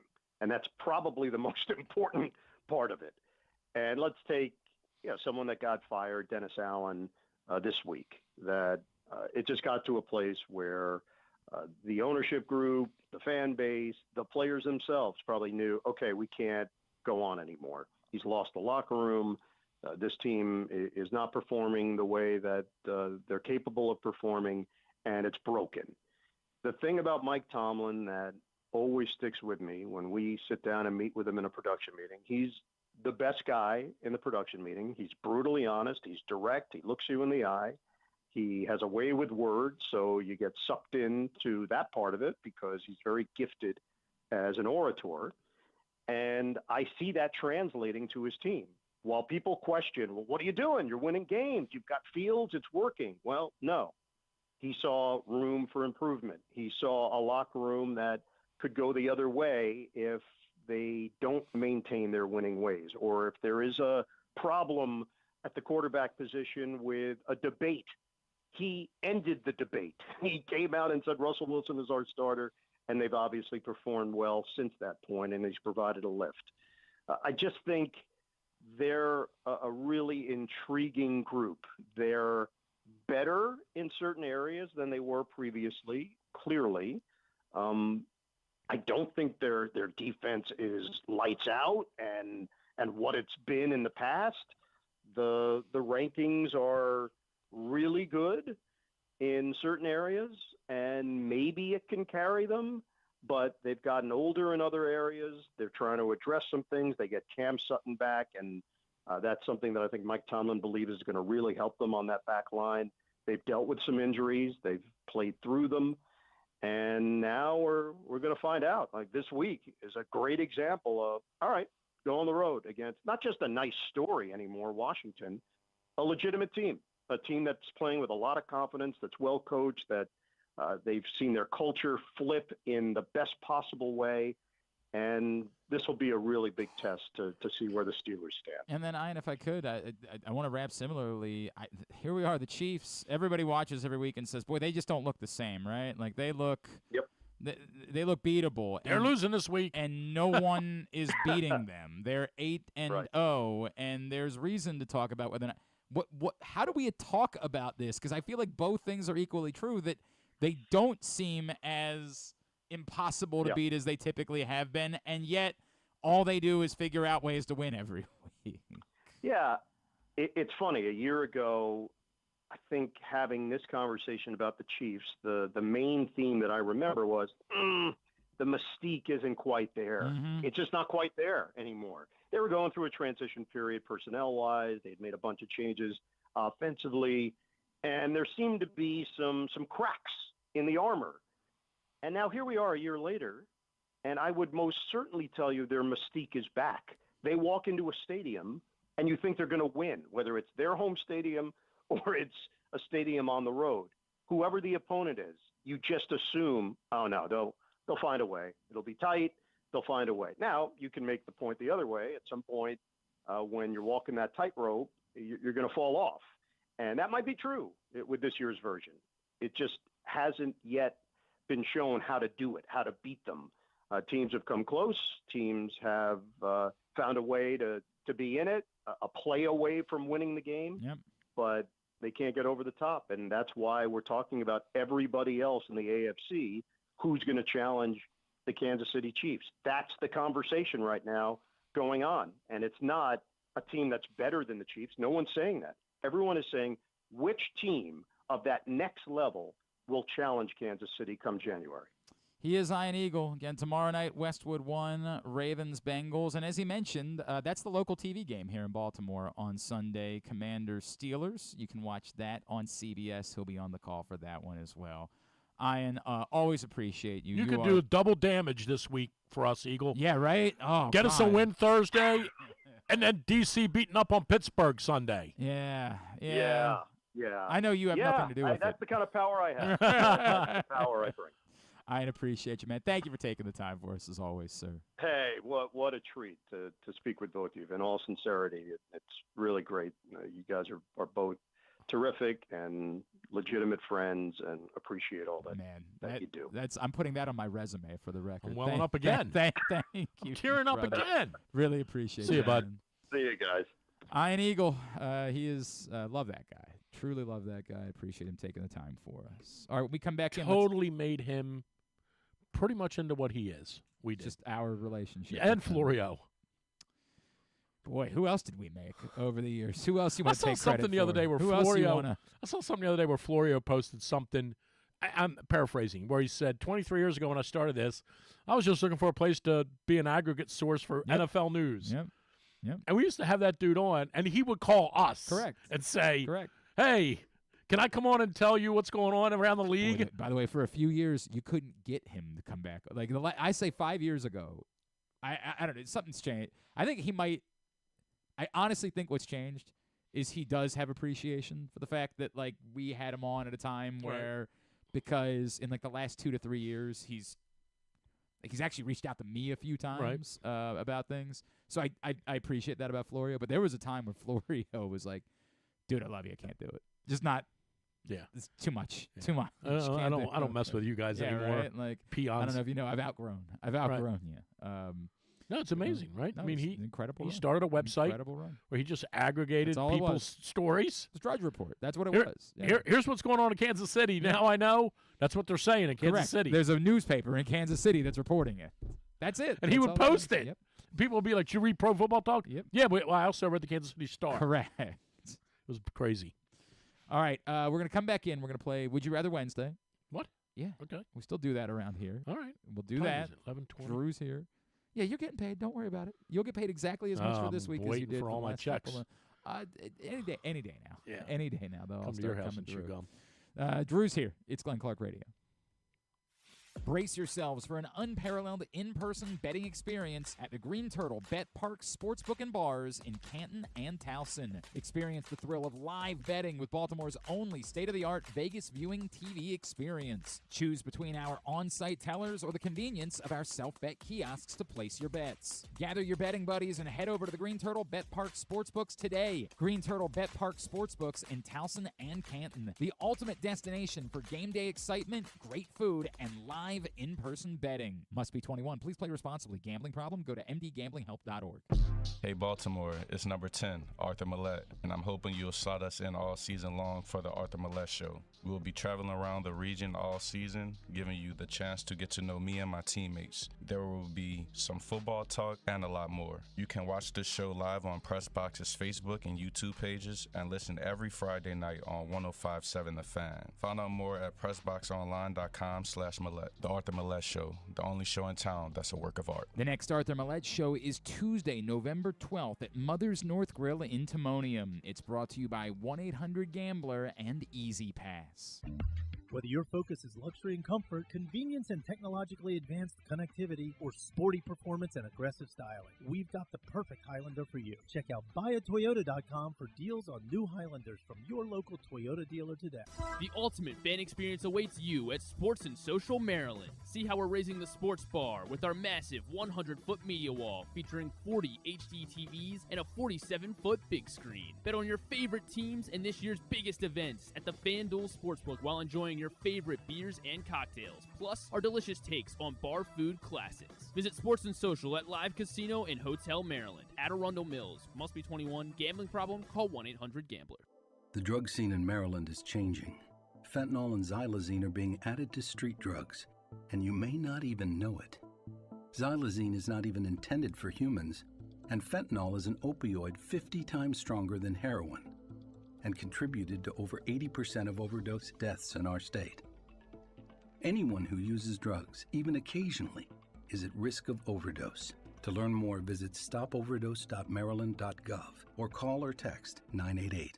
Gambling can be a fun and entertaining experience, but there are risks involved.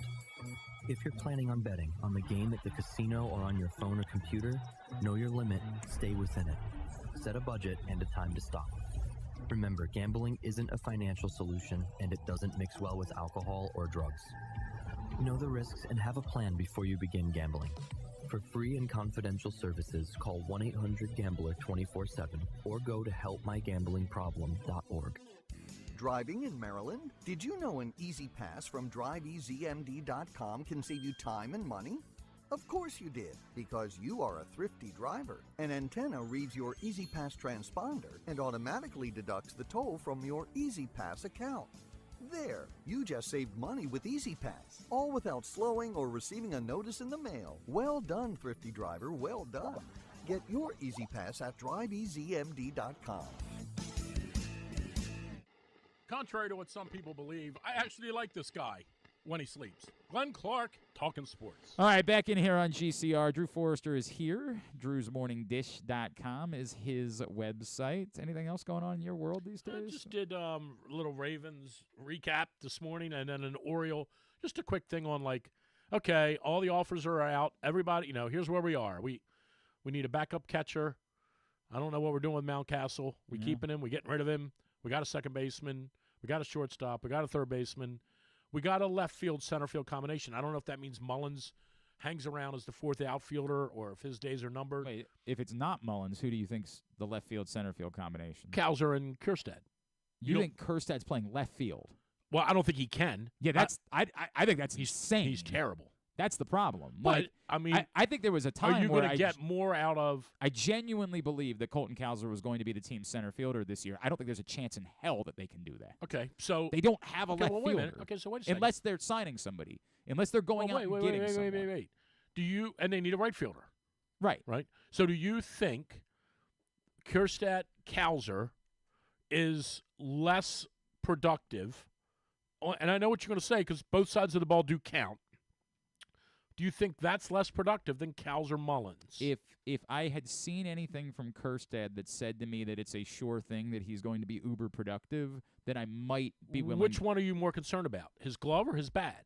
I'm terrified of his glove in left field. Yeah, he's terrible. And I would be willing to oversee that if I had seen something from Kjerstad that made me say, oh, dude, he is going to be a legitimate middle-of-the-order bat next season. Okay, but he doesn't have to be a legitimate middle-of-the-order bat. Is he better than Mullins?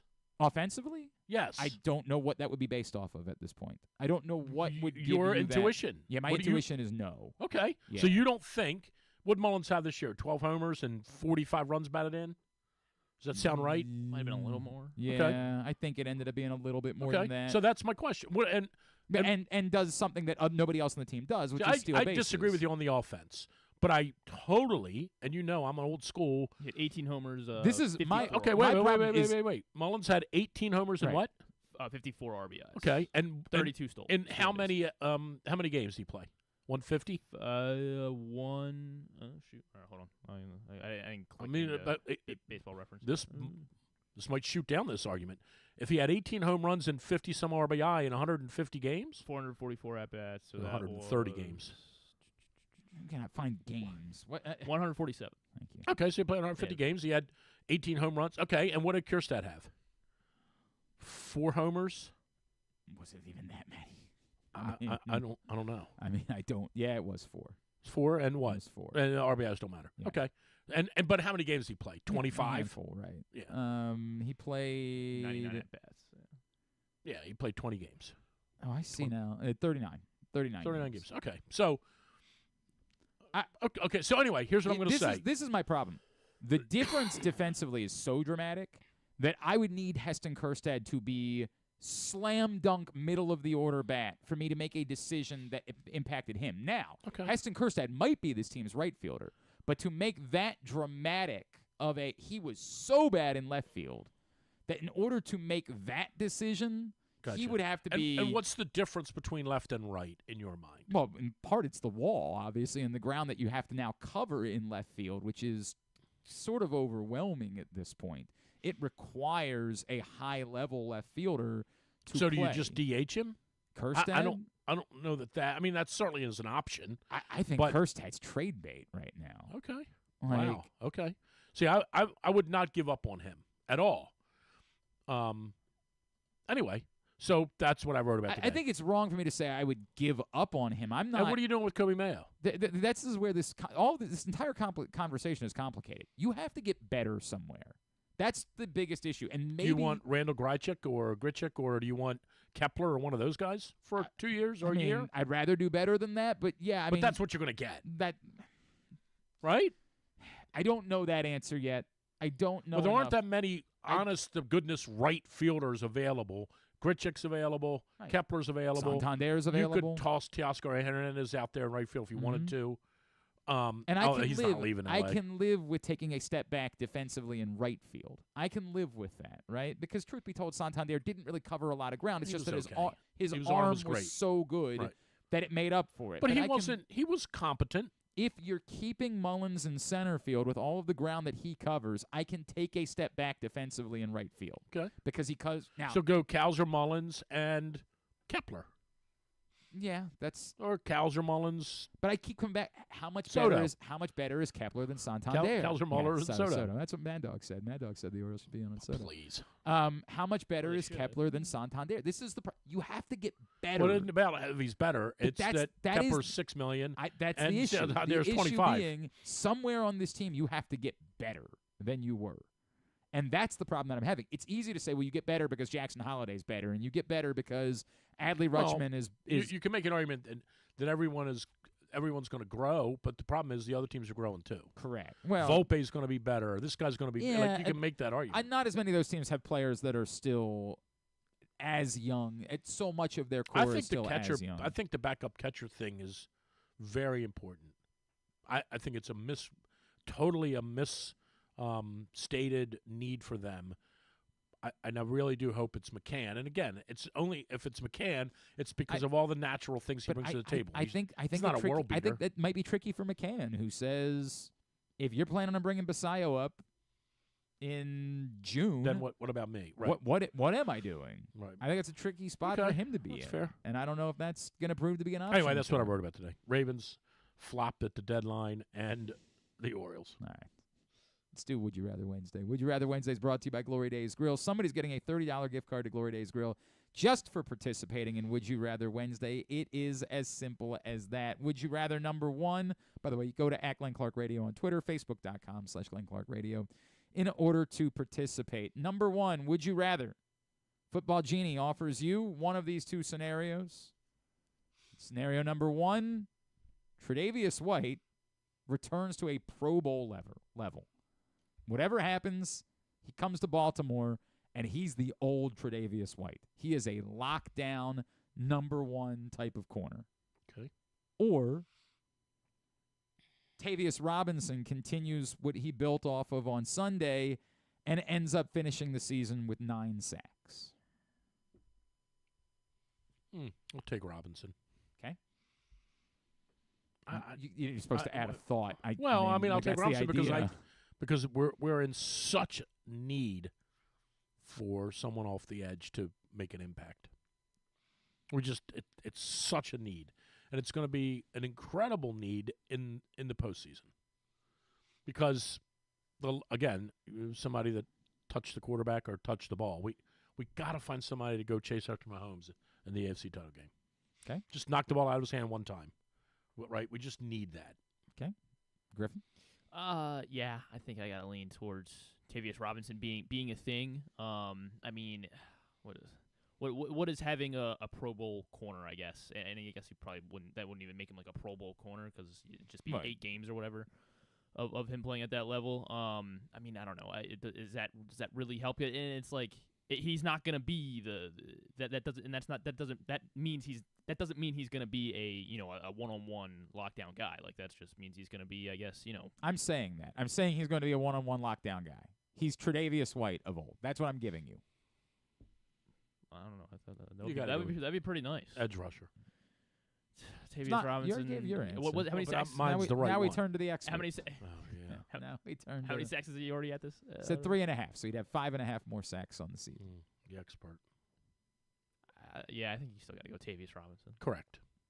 No, you were correct. Kid knows his football. Kid knows his football. It is you there, kid. It is heavily going towards Tavius Robinson. It is course. tricky. It is tricky, and people aren't picking up on it. I purposely left just the sack number to say, like, the Ravens, this is the problem that a lot of people are pointing out right now. The Ravens' issue isn't uniquely sacks. The Ravens' unique issue is the time that quarterbacks have had to throw. That when they're not getting sacks, they're not getting pressures. They're not getting the ball out quickly. If the Denver kid is competent at all, yes, it's a completely different story. Yes, no doubt. That's the problem with saying today that, like, that's Kyle Van Noy had this stretch already this season, and what do we have to show for it? Like, that's the difficulty about this unique scenario. I probably made this. I probably didn't word it correctly for people to pick up on that, but I was purposely only putting in sacks because when you say, well, you need more pressure, I'm not giving you that he's going to win I'm just giving you that he's going to get 5.5 more sacks. And I don't know that that's enough. Whereas if Tre'Davious White is playing at that level, then that's play in, play out. So I'm probably taking that. But it's getting lost in the shuffle, the nuance of that question. So I can't be mad at anybody. I'd take both, honestly. But. Thank you. That's dynamite, Griffin. Really That'd helpful. Be pretty good. Really helpful stuff. Number 2, you got to make a bet today. Go ahead and say it. Oh, I'm in. Thank you. Yes. Thank you. There we go. One of these two things, you have to bet $1,000, and they both have 8-1 odds. Would you bet that $1,000? Yes. On Jaden Daniels winning NFL MVP at 8-1 odds, or the Kansas City Chiefs finishing 17-0, which is just 8-1 odds. Those are both like the actual odds right now, or go to FanDuel right now and bet on both those things. Well, read me their schedule. Kansas City. I mean, Jaden Daniels isn't winning the MVP. Period. Probably not. Period. Full stop. Well, I mean, probably he's not. Unless something, I don't want to say what's going to happen. He's not. Happened, Probably not. Just trust me. They're hosting Denver this weekend. All right, that's a win. 9-0. They're at Buffalo the following. Are they 7-0 right now or 8-0? 9-0. What are they now? They're 8-0 right now. All right, so what? Go ahead. So 9-0 after Broncos. Win, okay. At Buffalo the following weekend. Okay, keep going. Then they're at Carolina. Trap. That's a tough one. Yeah, trap that's game. A toughie, yeah. 10-0. Then or 11-0, right? Yeah. Well, he hasn't decided what he thinks of the Buffalo I'm hedging. game. Hosting Vegas, hosting the Raiders. That is that. Why does that say 3 p.m.? Is that Black Friday? What's the? It might be. November that 29th? sounds right. Yeah, Okay. yeah. That's a Black Friday game. So yeah, shaky. I don't know. Who knows? Yeah, Black it's Friday. weird. Then they're hosting the Chargers on Sunday Night okay. Football, December 8th. Okay. At Cleveland the following week. Okay. Then they host Houston. Okay. Then they're at Pittsburgh. Okay. At that point, At there's Denver. a chance Nico Collins is back. Yeah. Here's the deal. They have a better chance of going undefeated than Jane Daniels does of winning the MVP. Neither are going to happen. Just going on about how much But you neither like are go- Washington, but how they neither were so are gonna exciting, happen. and you're dismissing They'll that? lose to the Chargers in Kansas City, or they'll lose to Pittsburgh. Like, they're not going undefeated. I don't care what you say. But you got to bet one of them. Then I would bet the Chiefs to go 17-0. Okay. Before I would bet Jane Daniels not winning the MVP. Why are you so like today? I get that today he's 'Cause not he's the MVP of the not. league, but like the notion that something couldn't change. Who's ahead of him? What's over going the to coming change? weeks. What's he going to suddenly throw 5 touchdowns a game and they're going to go Well, 15-2? He's been really good. I don't know if you've been paying He's attention. been okay. He got his ass handed to him here. It wasn't because of Please. him. He was great. Yeah, I mean, let's relax a little bit on Jaden Daniels. What? You were the guy that was just going on about how He's fifth. He's fifth right now. Yes, he's fifth. He's Yeah, tied with well, Jared that's Goff. about where he's going. Would you vote? Would you bet Patrick Jared Mahomes is Goff ahead of him. if it was Jared Goff to win MVP over? Because it's the same odds for Goff. Goff was 8-1. I don't know. No, he's not winning. Lamar's going to win the MVP award. What if the Ravens? They're not. I know you're hoping they do for radio, but they're not. You know me. I'm always rooting. I know you're openly hoping they against the team. flop, It'd be but- great news for the Arthur Millette show if the Ravens started losing. I know what you're That up would to. be really good for I can read us and between trying to the get people lines. to come out to events. I know what you're As up if the to. team started losing a little bit more. That would be really That's how beneficial you are. for us. You do it with the Caps all the time. Yes, they're not a home team. I don't care about them. You know what I would do? What? I'd pocket the $1,000. Shut up. We got to bet one way or the No, other. You bet it. What's wrong with you? What are you doing? Jaden Daniels is obviously the Obviously, is the you obvious say. bet here. Why yeah. is that obvious? He's You're fifth nuts. right now in MVP. I mean, the Chiefs, as Drew said, the Chiefs are not going 17-0. Well, they're not going. Have you seen how the refs treat them? The refs might go 17-0. I mean, they are like if they go 17-0, that they've gone 17-0 on coin tosses. So yeah, the reason why I included this is I was just perusing some of these numbers, and I couldn't believe that it was 8-1 for the Chiefs to go. I think we're still talking about winning 8 more games. 8 more games. I mean, if you just played the money line on them each, the rest of Right. that would be better. Maybe I guess not, but 8-1 to go in. That's crazy. But then I said, well, what else is 8-1 odds? And I started poking around, and I was like, Jaden Daniels is 8-1. I think I like the Chiefs' Just go to chances the- of going undefeated go to more the than I next like question. that. how about Travis Hunter, number one overall? Is that 8-1? Yeah. No. I feel like that should be better than 8-1 Yeah, at it this should point. be I feel like 6-1, most people, 5-1. yeah, like most people are kind of coalescing around the idea that he's the number 1 pick at the moment. Although, all it takes is one team that needs a quarterback. I don't know who has the number 1 pick right now. Carolina or Tennessee? New England. New England. Yeah. Yeah, so they think they've got their quarterback. So I get the they I get don't. the argument. What do you have against Drake May? Terrible. He's terrible. I had a tidbit for Drake Do you- May today. Do you see the? He's no Tom Did Brady. you see the touchdown he got at the end of the regulation the He's other no day? Tom Brady. Yeah, 2 guys hanging off of him. Yep. And then He should've got he's picked, I not guess. Tom Brady. That's how you're going to measure it. And number 3, would you rather? I'm going to pay you $200 to spend an evening watching a group of 9 to 11-year-old boys who are all hopped up on sugar. You're in charge of them. You got to watch Like them. you're 2. You got and all of their friends, Okay. like a whole group of them. Okay. And you're responsible for it. $200. Okay. You give Or me I'll pay you $50 to babysit this super adorable drunk pig named Strawberry. I'm not sure if you've heard about Strawberry Haven't. yet. Strawberry broke into a garage Okay. and drank all of its owner's beer. Nice. Okay. The story from Newsweek. A couple who celebrated the 4th of July and forgot about the cases of beer in their garage were reminded where they stored the beverages after their pet pig had a party all to herself. Morgan Mullins, 33, who lives in Gill, Colorado, is the proud owner of Strawberry, a 7-year-old Juliana pig who she described to Newsweek as, quote, the love of our life, unquote. Her best friend Who is... described her as eerily reminiscent of a Philadelphia Flyers cheerleader. Hey! There's our guy. Was waiting. All right, let me see Apparently, the pig. this came in September. They posted this video of the drunk pig. They go into the garage. They find that Strawberry has consumed all of the beer and is drunk as hell. But Strawberry, very chill drunk pig, for what we can see. They'll get back to Strawberry here in a second. Oh, my God. And you will see that Strawberry, I was expecting this to maybe be like a cocaine bear situation where like Strawberry becomes super angry and aggressive. Strawberry instead just really wants a nap. Strawberry has had a night. Strawberry struggling a little bit. Strawberry just kind of wanders over, finds a place to rest. Strawberry's chilling. Adorable drunk pig. Now, give me that pig. like so many drunks, you I'll never give know. you 50. You never know when that pig might wake up and suddenly be. We've all dealt with drunks in our life. We've all give me the had pig these moments. for $50. $50 in the pig. you Oh, know. first I'll give you 50. Hang That's out a with heck the of a drunk pig there. That's hilarious. Best friend, by the way, the best friend is the duck, and there they are chilling out together, the pig and the duck. Oh my God. Just drunk old pig. Don't know if the duck held the pig's hair back while it vomited. Don't know any of the stories of that. What a country. Hey, what would be the number where the different we would have to change? I want the pig. If I said I'll give you $1,000. Oh, I'll take the kids. Yeah. So what is the number? What's the number? What's $750. $700. So if I said I'll give you $600 to watch. Oh no, $600. I'll do. So the what kids. is the number? $80. $80. What are you doing Saturday I night? got two. What are your plans? I got two kids in private school. Yeah. I'm always cobbling together tuition. What are your plans? Because I am to understand that a group of them 300. are coming over to my house. 300. All right. 300. I'll do it. Back Hey, out. is Vic the Brick still alive? I think so. Why?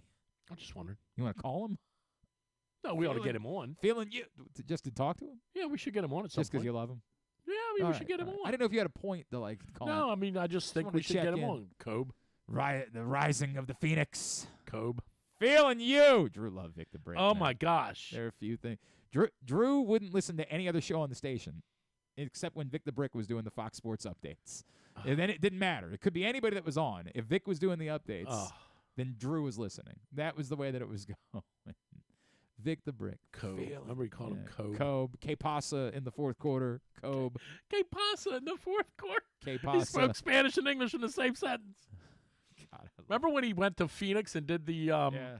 Oh my gosh! Now Yeah, we got to he's let me talking to fans. violate. Let's God. violate a rule here. God, I did love Nobody's that gonna guy. kick us I off. love that guy. Doesn't matter. Vic the Brick. Get your responses in at Glenn Clark. I'll do the Radio. $200 ones. You need the money. Yeah. You need the Yeah, cash. yeah, So we the $200 all- bucks I will is a take the difference $200. maker. What are you going to do with the kids that night when they're all hopped up? Are you going to play like It's one laser night. tag or Yeah, something I with don't them? know. Yeah, What's play your like what's your Call of game Duty plan? or Fortnite or something? No, they're whatever. hopped up on sugar. They're not playing video games. They're Then I'll put a laser pointer on they're the ground. running. and, They're you know, just they're wrestling with you. Be prepared for that. take 'em. There's going to be you sure? Yeah, that's an You awful. think they can take Smells me like down? someone who hasn't spent a lot of time with 8, 11-year-old boys who are hopped up on sugar. Like smells Whoa, like you someone. Said 8? I said a group of them. It's a whole Like, group. could be like 4. Yeah, it's a whole group. All right, so 8. Drew just wants to watch Is Vic. that the pig? What is it? This was always going to be part of the show. What? What is this? Just watching random TikToks. Well, it's Vic the Brick. This was another thing we would do sometimes is we would get to a point of the show where we're like, we could keep talking about this topic or we could just play old Sports Center commercials that we liked. And one year...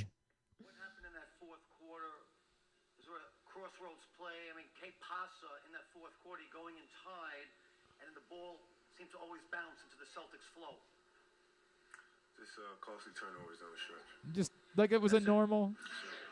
Just a normal, hey, Vic, yeah, you know, like, I'll just answer the Dude, question that guy was for the you. best, No, I man. did love Vic. Remember when he But- went to Phoenix? I got to find that Yeah, one. I'm aware. He went to... When he stood outside the stadium. Yeah.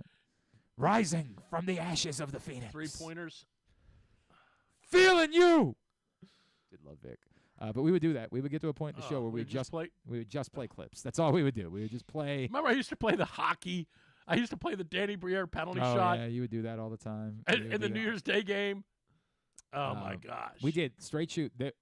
We went to Dallas for the Super Bowl, and there was a crippling ice storm. And good for- the city of Dallas paid billions of dollars to host the Super Bowl. Didn't bother to buy any salt. Didn't bother to have a plow. It shut the city down. Like, shut it down. Completely crippled the city. No one could. So we had all these guests lined up for Friday, and one by one, all of them, we got started getting. By the way, whoever it was, Bob Stoops isn't going to be able to make it in. Sorry, we're going to like whoever it was that was lined up to come in. They couldn't get on a flight to get into Dallas, and our Friday morning ended up being nothing. Who was playing the Super Bowl that year? Green Bay, Pittsburgh? yes. We used to just play this. I would play it over and over. Danny Briere because I couldn't stand him. So, Oh, my God. so we realized we had nothing. Like, we woke up that morning. First of all, we're doing the show at 5 a.m. because it's Central Time. Oh, okay. 5 a.m., we got nothing. Like, it's just people in the room that we're going to be able to have on. It's the Monday at the Super Bowl usually was, where we just ask other radio hosts who were doing their shows, like, hey, you want to run over here for 5 minutes and talk to us? Like, that's all we had. So at some point during the show, we decided it was time for us to register as dudist priests. We did an entire segment, probably 2, on taking the exam to become On the Friday before the Super Bowl. dudist priests on the Friday before the Super Bowl because all of our guests canceled. Dallas was Then- there were a lot of wild How'd you things. guys make it? How'd you guys make it there then? There was a lot of We came in on Monday. Larry Fitzgerald's dad got in Well, the I mean, cab. Snuck into our Oh. cab. Snuck into our cabin. Had rode no for idea 2 where he was blocks. going to go. Found out we were like, we're going to the airport. He said, oh, I'm not going there. He just wanted to ride to the restaurant. Just let me out. And getting a cab was hell because the roads were all shut down. I've never seen nothing like it. We spent whatever it was trying to become Judas Priest. Still had nothing. And then we spent the next hour of the show just playing old Sports Center clips that we liked. This is Chosen Sports One. Center commercials. Chosen One. Chosen One, huh? That was how we spent the day. It was something else. It was good radio, though. Apparently it was. All right. All right. You good? Yeah, I'm done. All right. Appreciate I'm you. pretty. Just make sure I get At paid It's for a noon. Hood and Four Iron. Oh, you're doing 105 on Monday. Yeah, I'm doing morning over there. I'm not. No? No. I'm not doing it for $300. Well, I got other stuff going on. Yeah, right. Better let Cunningham know. You better let him know. All right, get I'm out. good. Get out of here. All right, that's it for me. Drew Forrester, next DrewsWonders.com. Wednesday, November 13th. I think I'm here. You going to see Morrissey on Tuesday night? I am not. No. I have a FCA. You've learned your lesson. I have. And what's funny? Ethan wants to go. What? Ethan wants to go. What? He's hammering me about going to see Morrissey. I'm like, A, he may not show. Right. B, the likelihood of him showing and following through with the whole night, 25%. No doubt. He's just, but he does have a new album out. Have you heard any of the songs on it? No. I haven't either. Not a chance. All right, I got to go. I got to get a break. All right, I'll see you. It's Drew Forrester, DrewsMorningDish.com. I'm going to preview Stevenson basketball season starts this weekend. We'll preview that with Gary Stewart next. Glenn Clark Radio.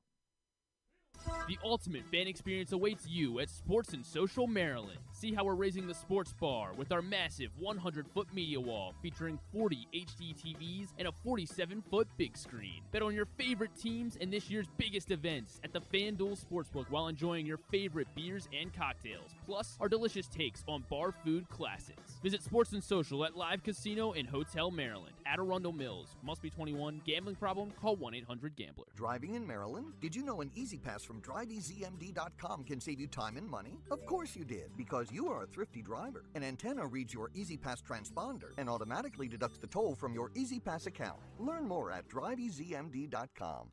Pressbox's Project Game Day is the place to be after every game this season. Join Glenn Clark, Rita Hubbard, Super Bowl 35 champion Femi Ayanbadejo, and our cast of regulars as they break down what happened, why it mattered, and what it means moving forward. You can watch the show at PressBoxOnline.com/GameDay or Pressbox's Facebook and YouTube pages. Project Game Day is brought to you by the Green Turtle Sportsbook in Towson and Canton, Easy Pass, and HelpMyGamblingProblem.org. So join us for Project Game Day after every game day this football season at PressBoxOnline.com/GameDay.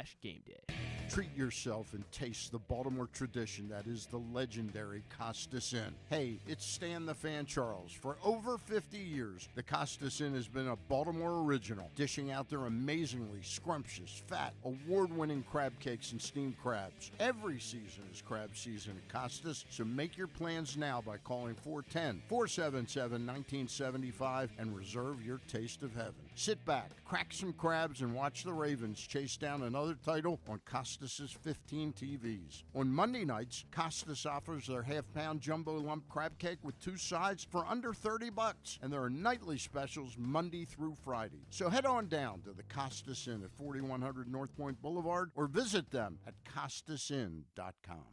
The votes were all counted, and the results are official. Royal Farms was named #1 for food in the USA Today 10 Best poll, receiving more votes than any other convenience store chain in America. The next time you want to get some good food fast, doesn't it make sense to go to Royal Farms? Voted best in the USA and home of world-famous chicken. Real fresh, real fast, Royal Farms. Gambling can be a fun and entertaining experience, but there are risks involved. If you're planning on betting on the game at the casino or on your phone or computer, know your limit, stay within it. Set a budget and a time to stop. Remember, gambling isn't a financial solution and it doesn't mix well with alcohol or drugs. Know the risks and have a plan before you begin gambling. For free and confidential services, call 1-800-GAMBLER 24/7 or go to helpmygamblingproblem.org. Brace yourselves for an unparalleled in-person betting experience at the Green Turtle Bet Park Sportsbook and Bars in Canton and Towson. Experience the thrill of live betting with Baltimore's only state-of-the-art Vegas viewing TV experience. Choose between our on-site tellers or the convenience of our self-bet kiosks to place your bets. Gather your betting buddies and head over to the Green Turtle Bet Park Sportsbooks today. Green Turtle Bet Park Sportsbooks in Towson and Canton. The ultimate destination for game day excitement, great food, and live in-person betting. Must be 21. Please play responsibly. Gambling problem? Go to mdgamblinghelp.org. Coming back in here with Glenn and the other guy, Garrett, whatever his name is. You know who they are. Back in here on GCR's continue along on a Would You Rather Wednesday edition of the program. We've been talking to the area's college basketball coaches as the season's been getting underway. Let's catch up with our friend Gary Stewart. He is the head coach over at Stevenson. They open up the season this Saturday. Coach, it's Glenn. Always great to catch up with you. Thanks for taking a couple of minutes for me this morning. Likewise, Glenn. Missed you here the last few months, and it's good to hear your voice and catch up. Yeah, it's going to be good to get back together this week. I got to figure out when all this – everybody keeps talking about all this NIL money in college sports. When does that flow the way of the play-by-play guys, Coach? When do we get in on that somehow? Glenn, I'm trying to stick my hand in that bucket as well. I get it, right? So, hey, we all need our piece of this.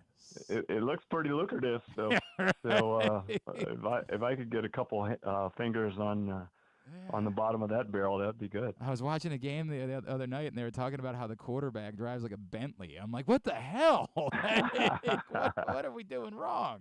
We got to get in on that, man. All right. I'm a long way away from trying to get my bicycle fixed so I can get around campus. Right. No doubt. I've had a busted taillight for like the last couple of months, and I haven't done anything about it. Coach, tell me about the team this year. A lot of faces back, a lot of contributors back on this roster, and a couple of newcomers, but I feel like some continuity that should help things. Yeah, I'm super excited about this group. We are older, and we return a plethora of guys, 12. And I think that early on, that will be a great benefit to us from a continuity standpoint and a maturity. We're just longer in the tooth, and it's really important to play with the juniors and seniors because our league is so competitive and full of grown men. So you need some of those guys to battle up on the interior, and we feel good about it. Coach, I know the last few years, it's been a few years since I would say that your team's really had like an alpha, like a one guy that you're going to count on for the bulk of the scoring, and it's been more of a committee approach. Has that been purposeful? Like, have you said, hey, that's the way I want it to be, that it can be someone different every night? Or, if we pulled you aside, you say, hey, I wouldn't mind if there was one guy that I always knew, hey, this guy, if I need 24 tonight, this guy's giving me 24. Yeah, Glenn, I think you can look at it a multitude of different ways. So there's nothing like having an abba-dabba that right. When you get on the bus that it's 20 and 10 and very comforting for the coaching staff and for the student athletes alike. You look at the best teams in basketball, and they're littered with a guy like that on their roster or a couple guys. But having said that, when you are diverse and you're able to get double figures from several different people, and you can impact a game that way, that's really difficult to guard. And you go into a game feeling like, I've got 6 or 7 guys that are capable of doing that, and I'm assured of having 2 or 3 that are going to be on tonight. It might be a different 2 or 3 that were on Wednesday night, but nevertheless, you feel like you can get through a contest. And then when a person goes down right. Or gets in foul trouble, you're able to withstand that because of the diversity in your roster. Gary, what is it like? The difference in being a team that's been competitive, obviously, which is what you've been the last couple of years with this group, and in a lot of games, and getting over that hump to be consistently winning and getting back towards the top of your conference. What does that – obviously the experience helps, right? I have no doubt that that's part of it. but what else has to come along with that this season? Well, I do think that when you win and you win to a high degree, it's not one thing, Glenn.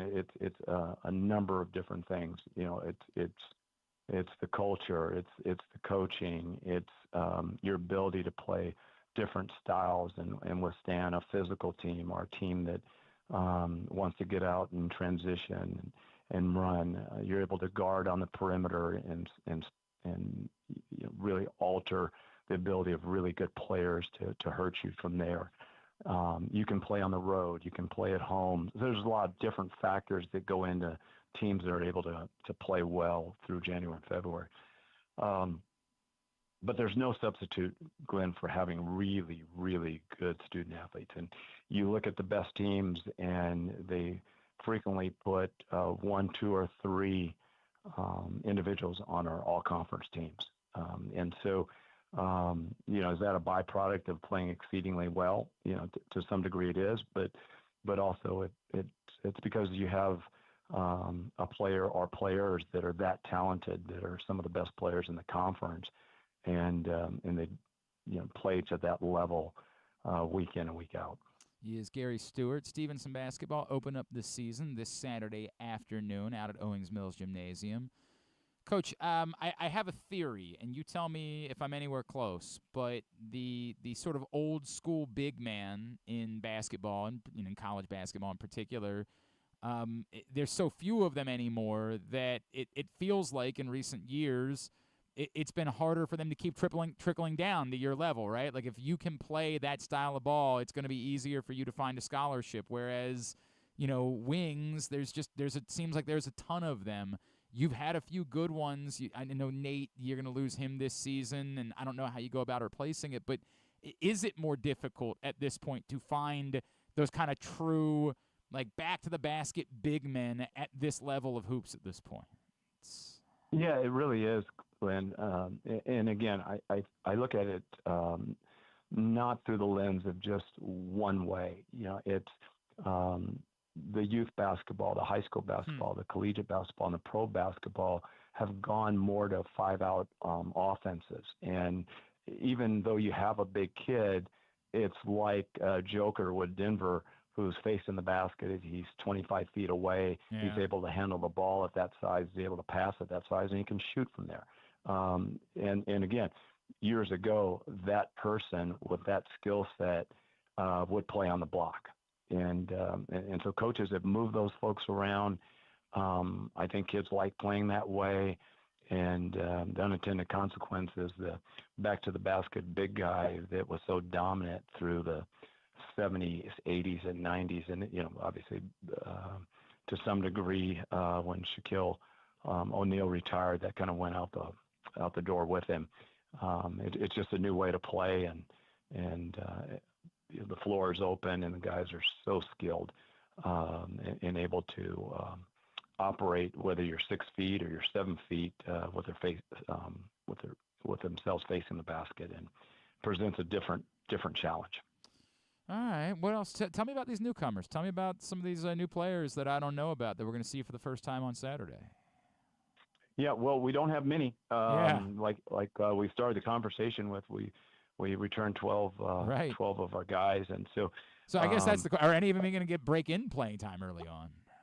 Yeah, but we're trying to figure that out now. We've got a lot of guys that can contribute, and obviously you can't play your entire student body, so we've got to figure out who gives us the best opportunity to be successful night in, night out, and it's razor thin between choosing this person or this person right now, and that might not get worked out, honestly, Glenn, until we get into December and get some games on our belt. But we've got a freshman that we love, Noah, young man from Virginia, and he's athletic, explosive. I was hoping you were going to tell me how to pronounce his name, because I need to figure it out by Saturday. I was really hoping to sneak that out. Well, Glenn, I've been doing this long enough to know, man. I don't go in muddy water. So I stick with Noah, and I think I've got 3 more years to figure that out.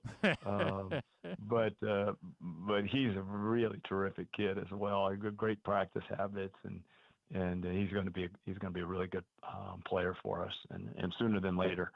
And then Andre, who's a transfer from Cal PA, and they played in the NCAA tournament last year, so he has that type of experience.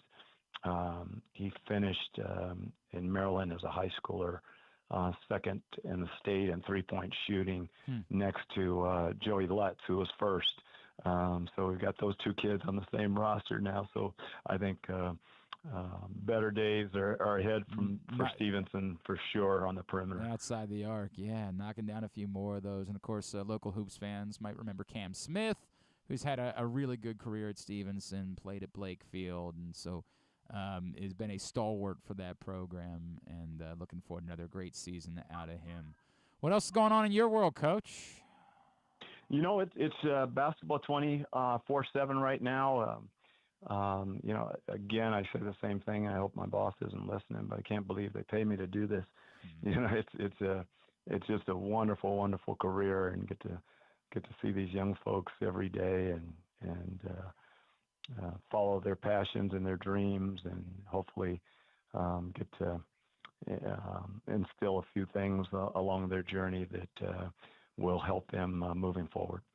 Coach, looking forward to being back out there Saturday and seeing you and seeing the team, and looking forward to a great season of Stevenson basketball. Always appreciate taking the time for me, and let's go get them starting Saturday, all right? Glenn, good talking to you. I'm hoping that this synergy here of the O's and the Ravens. Right, yeah, let's just keep that moving right along, man. Yeah, I hope you bring a box of that over here with you when you come on Saturday, but I'm looking forward to seeing you. Do my best. Thanks, Coach. Appreciate you. Coach, thanks for having me. Coach Gary Stewart, Stevenson basketball coach, with us here on GCR. They open up Saturday at 1 o'clock against Waynesburg, and then they host the Mustang Classic the following weekend, which is always a really good event and a chance to check out some high-level D3 hoops on the 15th and the 16th at Owings Mills Gymnasium. All right. I feel like we've covered everything. Yeah, believe it or not, I didn't. Somebody did ask me, like, you really not going to talk about the election? No. Did we talk about the election at all hot take? in the lead up to the election? Did you hear us talk about it one time? Other than, you know. Well, it was a trade deadline, obviously. That part, that's what we do here. Somebody reminded me that apparently the morning after the first time he was elected, Kyle was like despondent, and I let him just say what he wanted to say about it, and I was like, Kyle legitimately said to me, dude, I mean, like, what if he wins? What are they going to do? I'm like, well, they'll inaugurate him as the president. That's the way this works. Like, this is America. Whatever you feel about it, like, we have a democratic process. It's not perfect. It ain't close to perfect. But they've done it for I mean, like, it's a long time. It's the thing we've done, and it's the thing we accept as the process. That's the way that it goes, and the process plays out the way that it plays out. And Donald Trump won the election. That's the way it goes. Like, whatever your opinion is, a lot of people I know are very excited today. A lot of people are not excited today. You know, all the platitudes that people like put out there, like, hey, we got to remember that we still got to work together. Like, yeah, I mean, there's things that I, you know, personally believe are unacceptable, and I'm not going to shake any of those things that I personally feel are unacceptable. And, you know, that's the way it goes. But yeah, like, we all got to share the same airspace. That's the way this works. And there are some people that are very excited. Clearly, a lot of them. Like, I saw the numbers. There's a lot of people that are really excited today. There's a lot of people that are really despondent today. And I don't know. I don't know how the next 4 years go. I have no idea. I can't see the future. But that's for somebody else to deal with, man. Like, if they want to pay me a certain amount, I guess I could dip my toes into those waters, but it's above my pay grade. Pressbox won't do it? Yeah, believe it or not. That's they not. don't want you to become a political They're not commentator? asking for me to be the senior political analyst. You do what Kornacki does? I'm not a Kornacki man. I'm a John King Oh, you're man. right. Okay. John King guy. John King's unbelievable, man. Like, it is. Get rid of the theatrics. It is just This is where the votes are. John King, in fairness, 4 years ago was like the only guy that knew that Biden was winning on the night of the election. Like everybody else was just, the betting markets all like dramatically went to Trump and all that, and like John King's the guy steadily on TV like, here's where the votes are, here's where they're not counted. These are going to heavily go the other way. Like, this is probably good news for the former vice president. Like, he was the one guy that was, like, nailing it. And so I said, just because I happened to watch that year, I was like, I think this guy's, with all due respect to Kornacki, it's like, it's intense. It's, what? I'm like, I don't need all that. I just need the information. It wasn't quite as intense, I think. I didn't watch last night. I didn't watch him. I don't know. And I'm a John King man. Yeah. And John King, very matter of fact, like this is what it looks like. These are the numbers that. Also wasn't quite as close, I guess. Yeah, that did make a difference, right? But like he pointed out, these were the numbers she needed in this area. Didn't get them. Doesn't look good. Like it was very matter of fact, and so I feel like every place was like that. To be fair, I don't know because I don't watch the other places. You're supposed to flip around. And by the way, I also gave up on it after a little while. I just said because it kind of became clear, right? And like once it became clear who was winning, I don't care enough about that. This is where somebody will be like, "Shame on you." I don't care enough. I don't care about the speeches. I don't care about the. I don't care about it during the lead up to the election. All I cared about was who's going to win. That's it. Who wins? Okay, that's who won. Now we'll see from there. Yeah, I was, because I flipped on pretty late when it was, because obviously Maction was on last night, so that kept my attention two good Maction games. I got to tell you, both underdogs covered. We love that. The reason why there's less sports on election day is because you're supposed to encourage people to go vote, right? Mm-hmm. So you don't want them, but on election night, we could really use more sports. We could really use some other options. UC Davis, Washington was a great game. It was pleasant for me that I had a soccer match to work last night because for the first few hours I was utterly off the grid. Like I had no idea. I only responded to my text. Griffin was apparently. Well, I was working a game. I know. I know you were. No, all due respect. And it was also the decision day in the Patriot League last night. So, like, I was not only working the game, but then we were having to monitor, like, the other scores to see how it impacted. Like, okay, so if they finish in a tie, are they going to be in? Are they going to – so there was a lot. Like second-guessing the tiebreakers of everything. And it's it was going into last night in the Patriot League, there were two teams that were separated. They clinched the 1 and 2 seeds. Easy. And then there were 7 teams that were all somewhere between 12 and 10 points. And they all 4 spots. It was insanity. I had 7 pages of scenarios. Premier League wishes they could. Create the drama of the Patriot League. 7 pages of scenarios that I was given yesterday for how things could play out. And so, like that, you're doing the broadcast. You're supposed to be calling the game, but you're also watching these other scores, and you have the room next door. They're like, hey, let's keep you updated on this. And at the moment, they still hold the 6th spot, and you're trying to do an ESPN caliber broadcast. Dude, there was so much going on. Like, it was difficult for me to pay attention to the game at times, which was also kind of uneventful. It was a 0-0 draw. But, like, I realized that once I got home and I could see, okay, I know who's winning, I really wanted to then flip over to, like, a Gonzaga basketball game. I was really hoping that there was going to be something like a Suns game for me to flip over to flip into the at 11:30. Game 1 of the Danny Sprinkle era in Washington. Yeah, I passed on that. I did forget that was actually on TV. That was the one. That was the one game. That was on TV. I forgot. Actually, I probably would have if I had remembered that it was on. And I remember bringing it up during Tubular yesterday. But I just forgot. I just plumb forgot. So I watched some more of Industry, which I didn't like to begin with and is getting worse. More Industry. Like, the only thing it had going for it was I think you got to break your rule.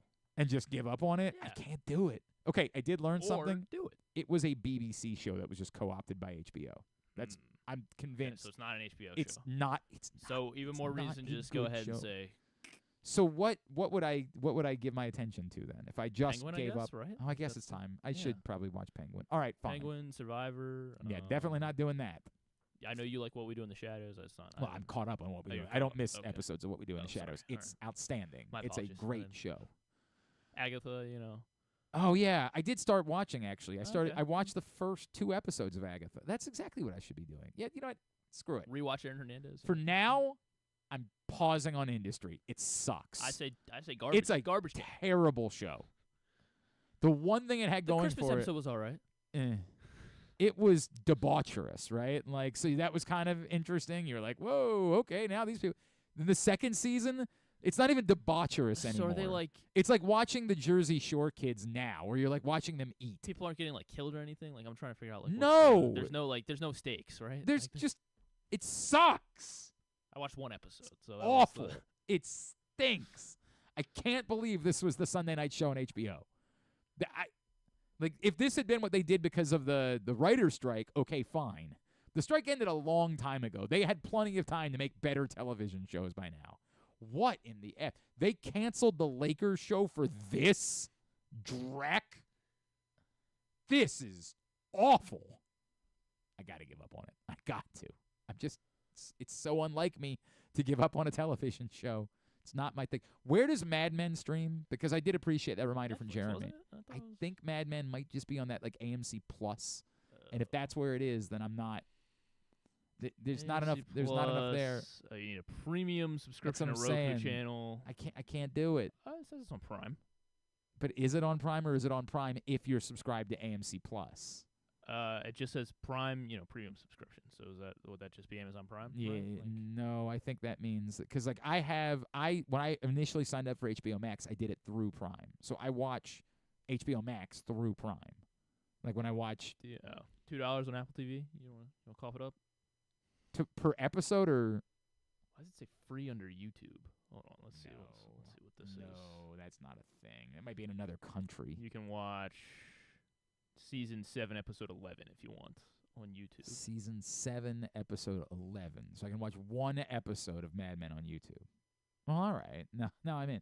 Yeah, you got to have AMC Plus in order to stream Mad Men. And I'm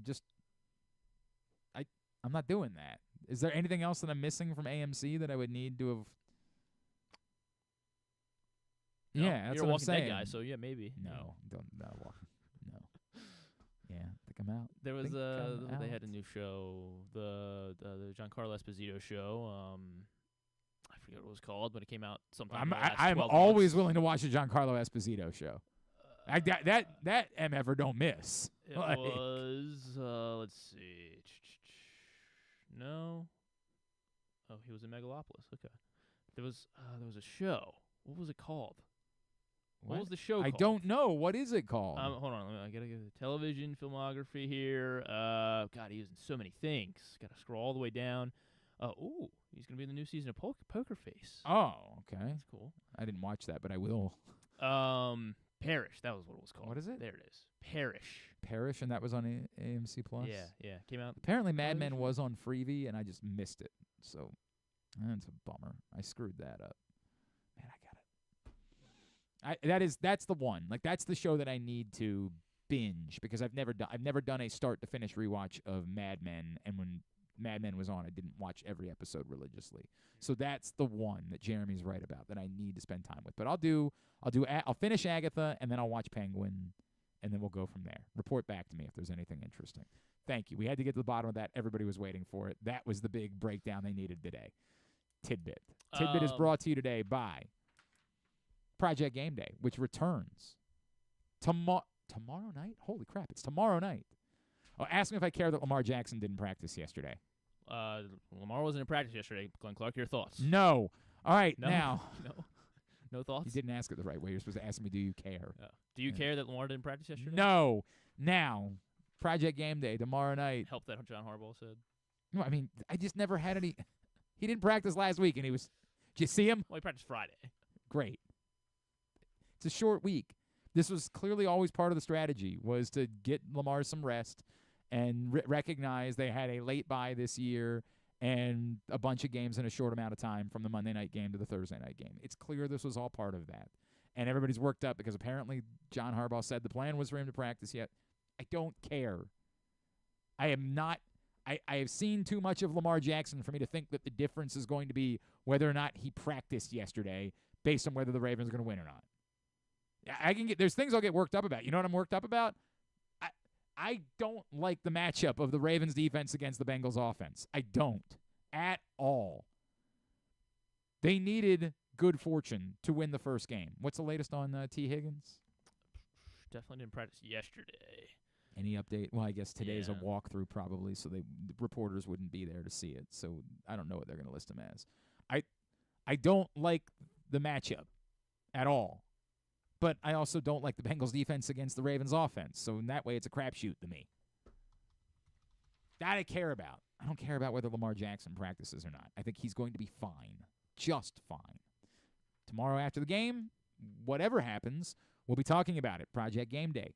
PressBoxOnline.com/GameDay. Come hang out with us, myself, Rita, Femi, KZ, Stecca, the whole crew. PressBoxOnline.com/GameDay. After every game day all season long, it's all brought to you by BetYard AI, 1-800-GAMBLER, Easy Pass, and the Green Turtle Bet Park Sportsbooks. Field Yates said, this was yesterday, he said, looks like the Bengals will be without T. Higgins for a third straight game, just reacting to him not being on the practice field. So. Yeah. That's what Field Yates says.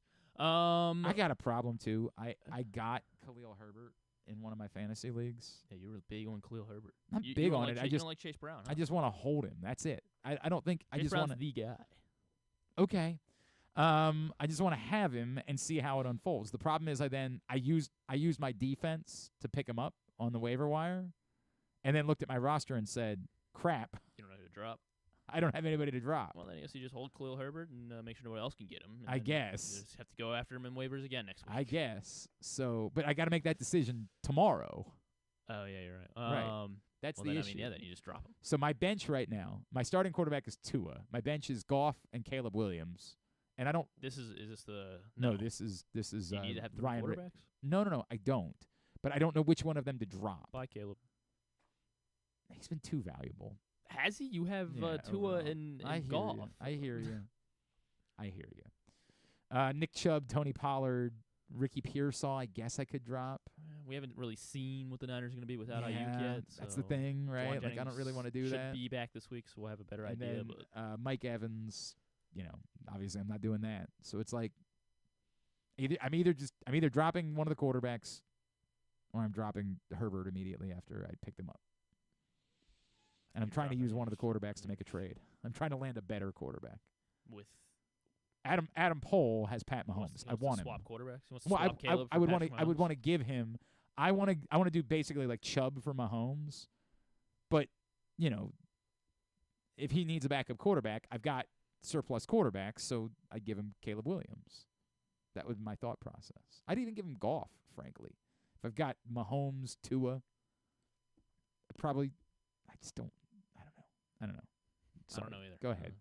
I just traded for a few weeks back. I was in running back hell, so I traded Juwan Jennings for Rico Dowdle. Just traded him back. Oh yeah. Yeah, because Okay. now Evans is hurt and CeeDee Lamb is hurt. So I was like, hey, you just want to go ahead and give me Juwan Jennings back? I'll give you Dowdle back. And my buddy was like, yeah, let's do it. Yeah, right. It was like a loan in soccer, just time was up. All right, tidbit. For the first time, the U.S. will have 2 black women serving in the Senate at the same time, with Lisa Blunt Rochester from Congratulations. Delaware and Wonderful. Angela also Brooks. That's right. Here In Maryland. That's wonderful. Yes. That was that was the biggest one I think. That was the biggest. Yeah, that was the biggest. That was the biggest in terms of in that part of the world. I was curious. Steve Garvey, was he a borderline did he have a Hall of Fame case or not really? But it's not insane to suggest it either. Okay. Like he's not really. He's definitely not a Hall of Famer, but he was a really good player. There's no doubt. He was a really good player. Yes. I forgot how he ended up in this. He was never going to get elected in California. That was never going to happen. Probably. Like this is the problem is in California. Like you just there's no way to get a Republican elected in California, and so it's sort of like what they try. Larry Hogan is probably the most popular Republican there's been in Maryland in decades, and had no chance of winning because it was a presidential year. Like it requires there to be a lesser turnout the way that there are in gubernatorial years, and so that's how he was able to win. But like this is the difficult part. So in California, like, well, what could we possibly do to be competitive?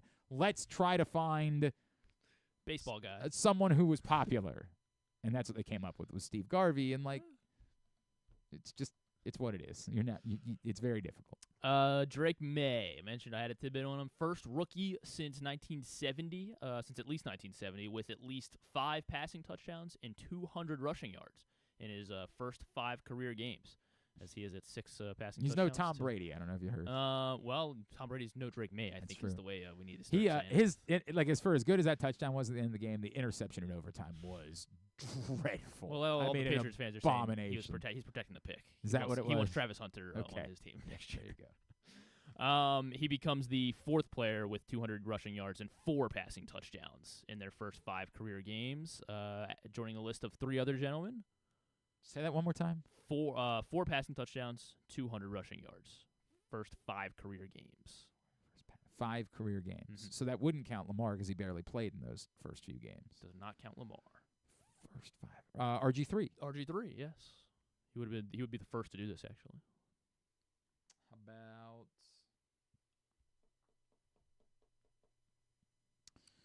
Andrew Luck?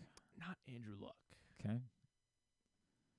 Was he running that much? He was running like... I know he was running a lot, but like... I mean, clearly he wasn't running that much because you said, no, he's not on the list. But how about...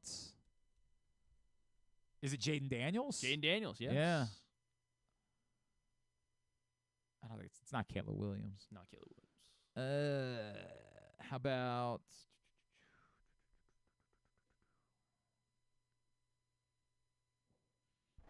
Man, this is tough. Mm-hmm. I'll still try Michael Vick. Not Michael Vick. They were everyone. So RG3 was the first to go. RG3 was the first. So okay. after RG3. How about Mariota? Not Mariota. Johnny Manziel? Not Manziel.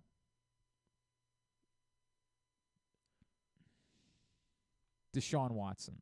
No, not Deshaun Watson.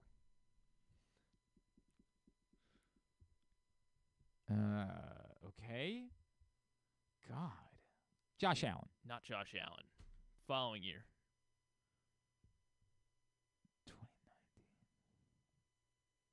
2019.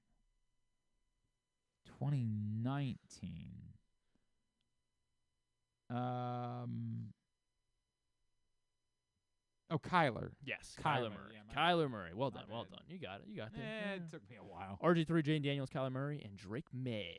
It's pretty good company. Yeah, pretty good bad, company. I had another one, but I guess I can wait. All right, let's let it wait then. Tidbit was also brought to you today by the Stan the Fan Variety Hour. If you missed it, the final Stan, Ross, and Luke show of the baseball season was earlier this week. They'll be back as news warrants this offseason, but the final show of the baseball season, go find it, facebook.com/PressBoxSports. Click on the videos tab, youtube.com/PressBoxOnline, or PressBoxOnline.com/video. Let's get tubular. Have you ever thought of taking a cruise to these wonderful destinations with sunny skies and beautiful beaches? Well, wait no longer. We're ready for you to cruise from the Cruise Maryland Terminal. Have a little phrase that you can go from baggage to margarita in about 15 minutes. Choose fun with an array of destinations, onboard activities, entertainment, and world-class cuisine. Contact your travel agent and book your cruise today. Let your adventure begin. By the way, the AFC Offensive Player of the Week, Griffin, was? AFC Offensive Player of the Week was Zay Flowers, because he was number 1 player. Garrett Wilson. Garrett Wilson. Which is much like you, them doing way too much. Like, this is, oh, dude, it's been Lamar Jackson or Derrick Henry every week. We got to try to give it to somebody else. Well, Garrett Wilson had that cool catch.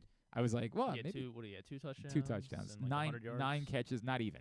9 catches, 90 yards. Like, he had a good week. Nobody's saying he didn't have a good week. I don't know. I think receivers got to go triple digits. This is what happens. Like, you just get bored with it being the same people, so you're like, let's try to force it to be somebody else. All right, let's see. So, like, remember that week that Travis Kelce had, 4 catches for 20 yards, but all 4 were touchdowns? Okay. Like, was he AFC Player of the Week that week? No idea. Couldn't possibly tell you. Whatever. I also don't actually care. Well, you brought it up. This is the defining election of our lifetime. Voting Garrett Wilson. Shameful. Tubular, here's what's coming up tonight. A full slate of college basketball, a couple of local teams in action. Coppin State is on the road at High Point, 7 o'clock on ESPN+. Morgan is home at 6 against Mercyhurst, now a D1 team. Unfortunately, none of the other college games on TV are particularly good. I can't bamboozle you about that. You can find it at glennclarkradio.com if you're looking for it. More MACtion tonight, ESPN2. Northern Illinois and Western Michigan at 7. Ohio and Kent State at 7. Monumental Predators Capitals at 7. TNT and True TV, Red Wings Blackhawks at 8. ESPN has Warriors Celtics 7:30. Sixers Clippers at 10. Champions League this afternoon, Bayern Munich and Benfica at 3 o'clock. The CW for WWE NXT at 8. That's from the old ECW arena, as they're doing a whole ECW theme tonight on NXT, and TBS AEW Dynamite at 8 as well. But none of that matters because you'll, of course, be listening to Rita and Glenn from 6 to 9 on 105.7 The Fan. Of course. And then after that, at 9:30, Abbott Elementary on ABC, so you can make it a full night. I do enjoy Abbott Elementary. Good doubleheader there. Survivor, of course, on CBS as well. Joel McHale will be on Seth Meyers because is that an animal show coming back? Because I love that show. No, well, I assume it's coming back at some point. There's a show that's starting on NBC next week that looks half decent. That medical comedy. Oh yeah. What's that called? I don't remember. Doctor something. I don't know. It looked because it was like passable. The same. It was like The Office, like whoever. Kind of, yeah, the same. Similar. Just put it in a I think hospital one of the instead. producers. Yeah. Let me see what that. Hospital show. NBC hospital comedy. No, not that. St. Dennis. St. Dennis. Yeah, Yeah, it looked all right. Well, that could have some potential. I'm willing to look at it. But we know this show's gonna have potential. It's called House of Villains, and Joel McHale is hosting this. It's like just another reality show with some of your favorite famous reality show villains. You know, from like Omarosa from The Apprentice. Nope. Of course, Johnny Fairplay from one of those early seasons of Survivor. I had to have him in studio once. Johnny Fairplay? Yeah. What? That guy's a psychopath. He's awesome. No, he's not. He offers nothing. That guy. He was pretty good on I think Survivor. for a little while he was pretending to be a pro wrestler is the story, and he was. I think we were in Phoenix, Johnny and so Fairplay was great. It was kind of like right when he was hot. Well, still is. No, Johnny Fairplay. I was doing a bit as a professional wrestler, legitimately, and like was doing an event in Phoenix, and him and this former professional wrestler that we were friends with named Matt Bloom were in studio one night, and Matt Bloom had like clearly never met the guy, and within 5 minutes was ready to legitimately murder him. Probably wouldn't be good for his brand, honestly. The Johnny Fairplay brand, for both of them, honestly. Like I think that would have progressed both their careers. Well, David Allen Greer is part of St. Dennis. I love Dag. Oh, and Wendy McLevin Covey. I like her too from Reno 911. All right, I guess we're in. I mean, I don't know. I'll look at it. I forget what night it is, but next week, and then on Netflix also the Christmas movies are rolling out. Hell now. yeah! Meet Me Next Christmas. There was like a meet cute at an airport, and this guy tells the girl, Nope, Hallmark. He's Nope. like, yeah, it is. Nope. But, Nope. And he's like, meet Nope. me. He's like, how about you meet me next Christmas at the Pentatonics concert? And so that's the whole plot. Is she's like, I gotta find a plane ticket to get back to New York, and I gotta find tickets to the Pentatonics. See, this concerts. would make for a good SNL sketch. And as they cut like she's gonna end up falling in love with the guy that helps her find the tickets. Like she's for you. clearly got a boyfriend by now. like she's not still No, she was thinking single about that guy a for year later. 365 days. She was like, yeah, not. I want to. This is the guy. Not the case. No, this is. Go ahead. What else? Anything? No, that's it. That's the big one. That's Meet the me big next one. That's the big ones. What's going on at Live Casino? $7 of free slot play every time that there is a touchdown scored during Baltimore or Washington home games this season. And if you're haven't been paying attention, they score a lot.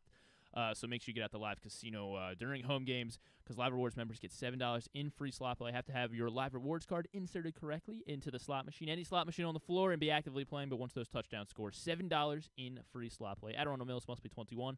Please play responsibly. For help, visit mdgamblinghelp.org or call 1-800-GAMBLER. All right, very good. Thanks to Drew Forrester. Thanks to the Great Iron Eagle. Thanks to Sal Capaccio, Gary Stewart. We'll get all of it up in the greatest hits section of the Here we go. tab at glennclarkradio.com. Tomorrow we will preview the Bengals. Our buddy Rocky Boyman will join us. We will talk trade deadline, and we'll talk Ravens-Bengals with Jeff Diamond. All right, yeah, former NFL GM, the 33rd team. Make some picks, stuff and things. Thanks to everybody at PressBox, all of our great sponsors and partners, including Live Casino and Hotel, Cruise Maryland, Crown Trophy, Easy Pass, Royal Farms, Green Turtle Bet Park Sportsbooks. HelpMyGamblingProblem.org, Costas Inn, MSAA, the Baltimore Orioles, your local Toyota dealer, buyatoyota.com. Thanks to Griffin at Griffin_Bass. Follow us, Twitter, Instagram, and TikTok at Glenn Clark Radio. Have a great Wednesday evening. Go Coppin, go Morgan. Duke sucks.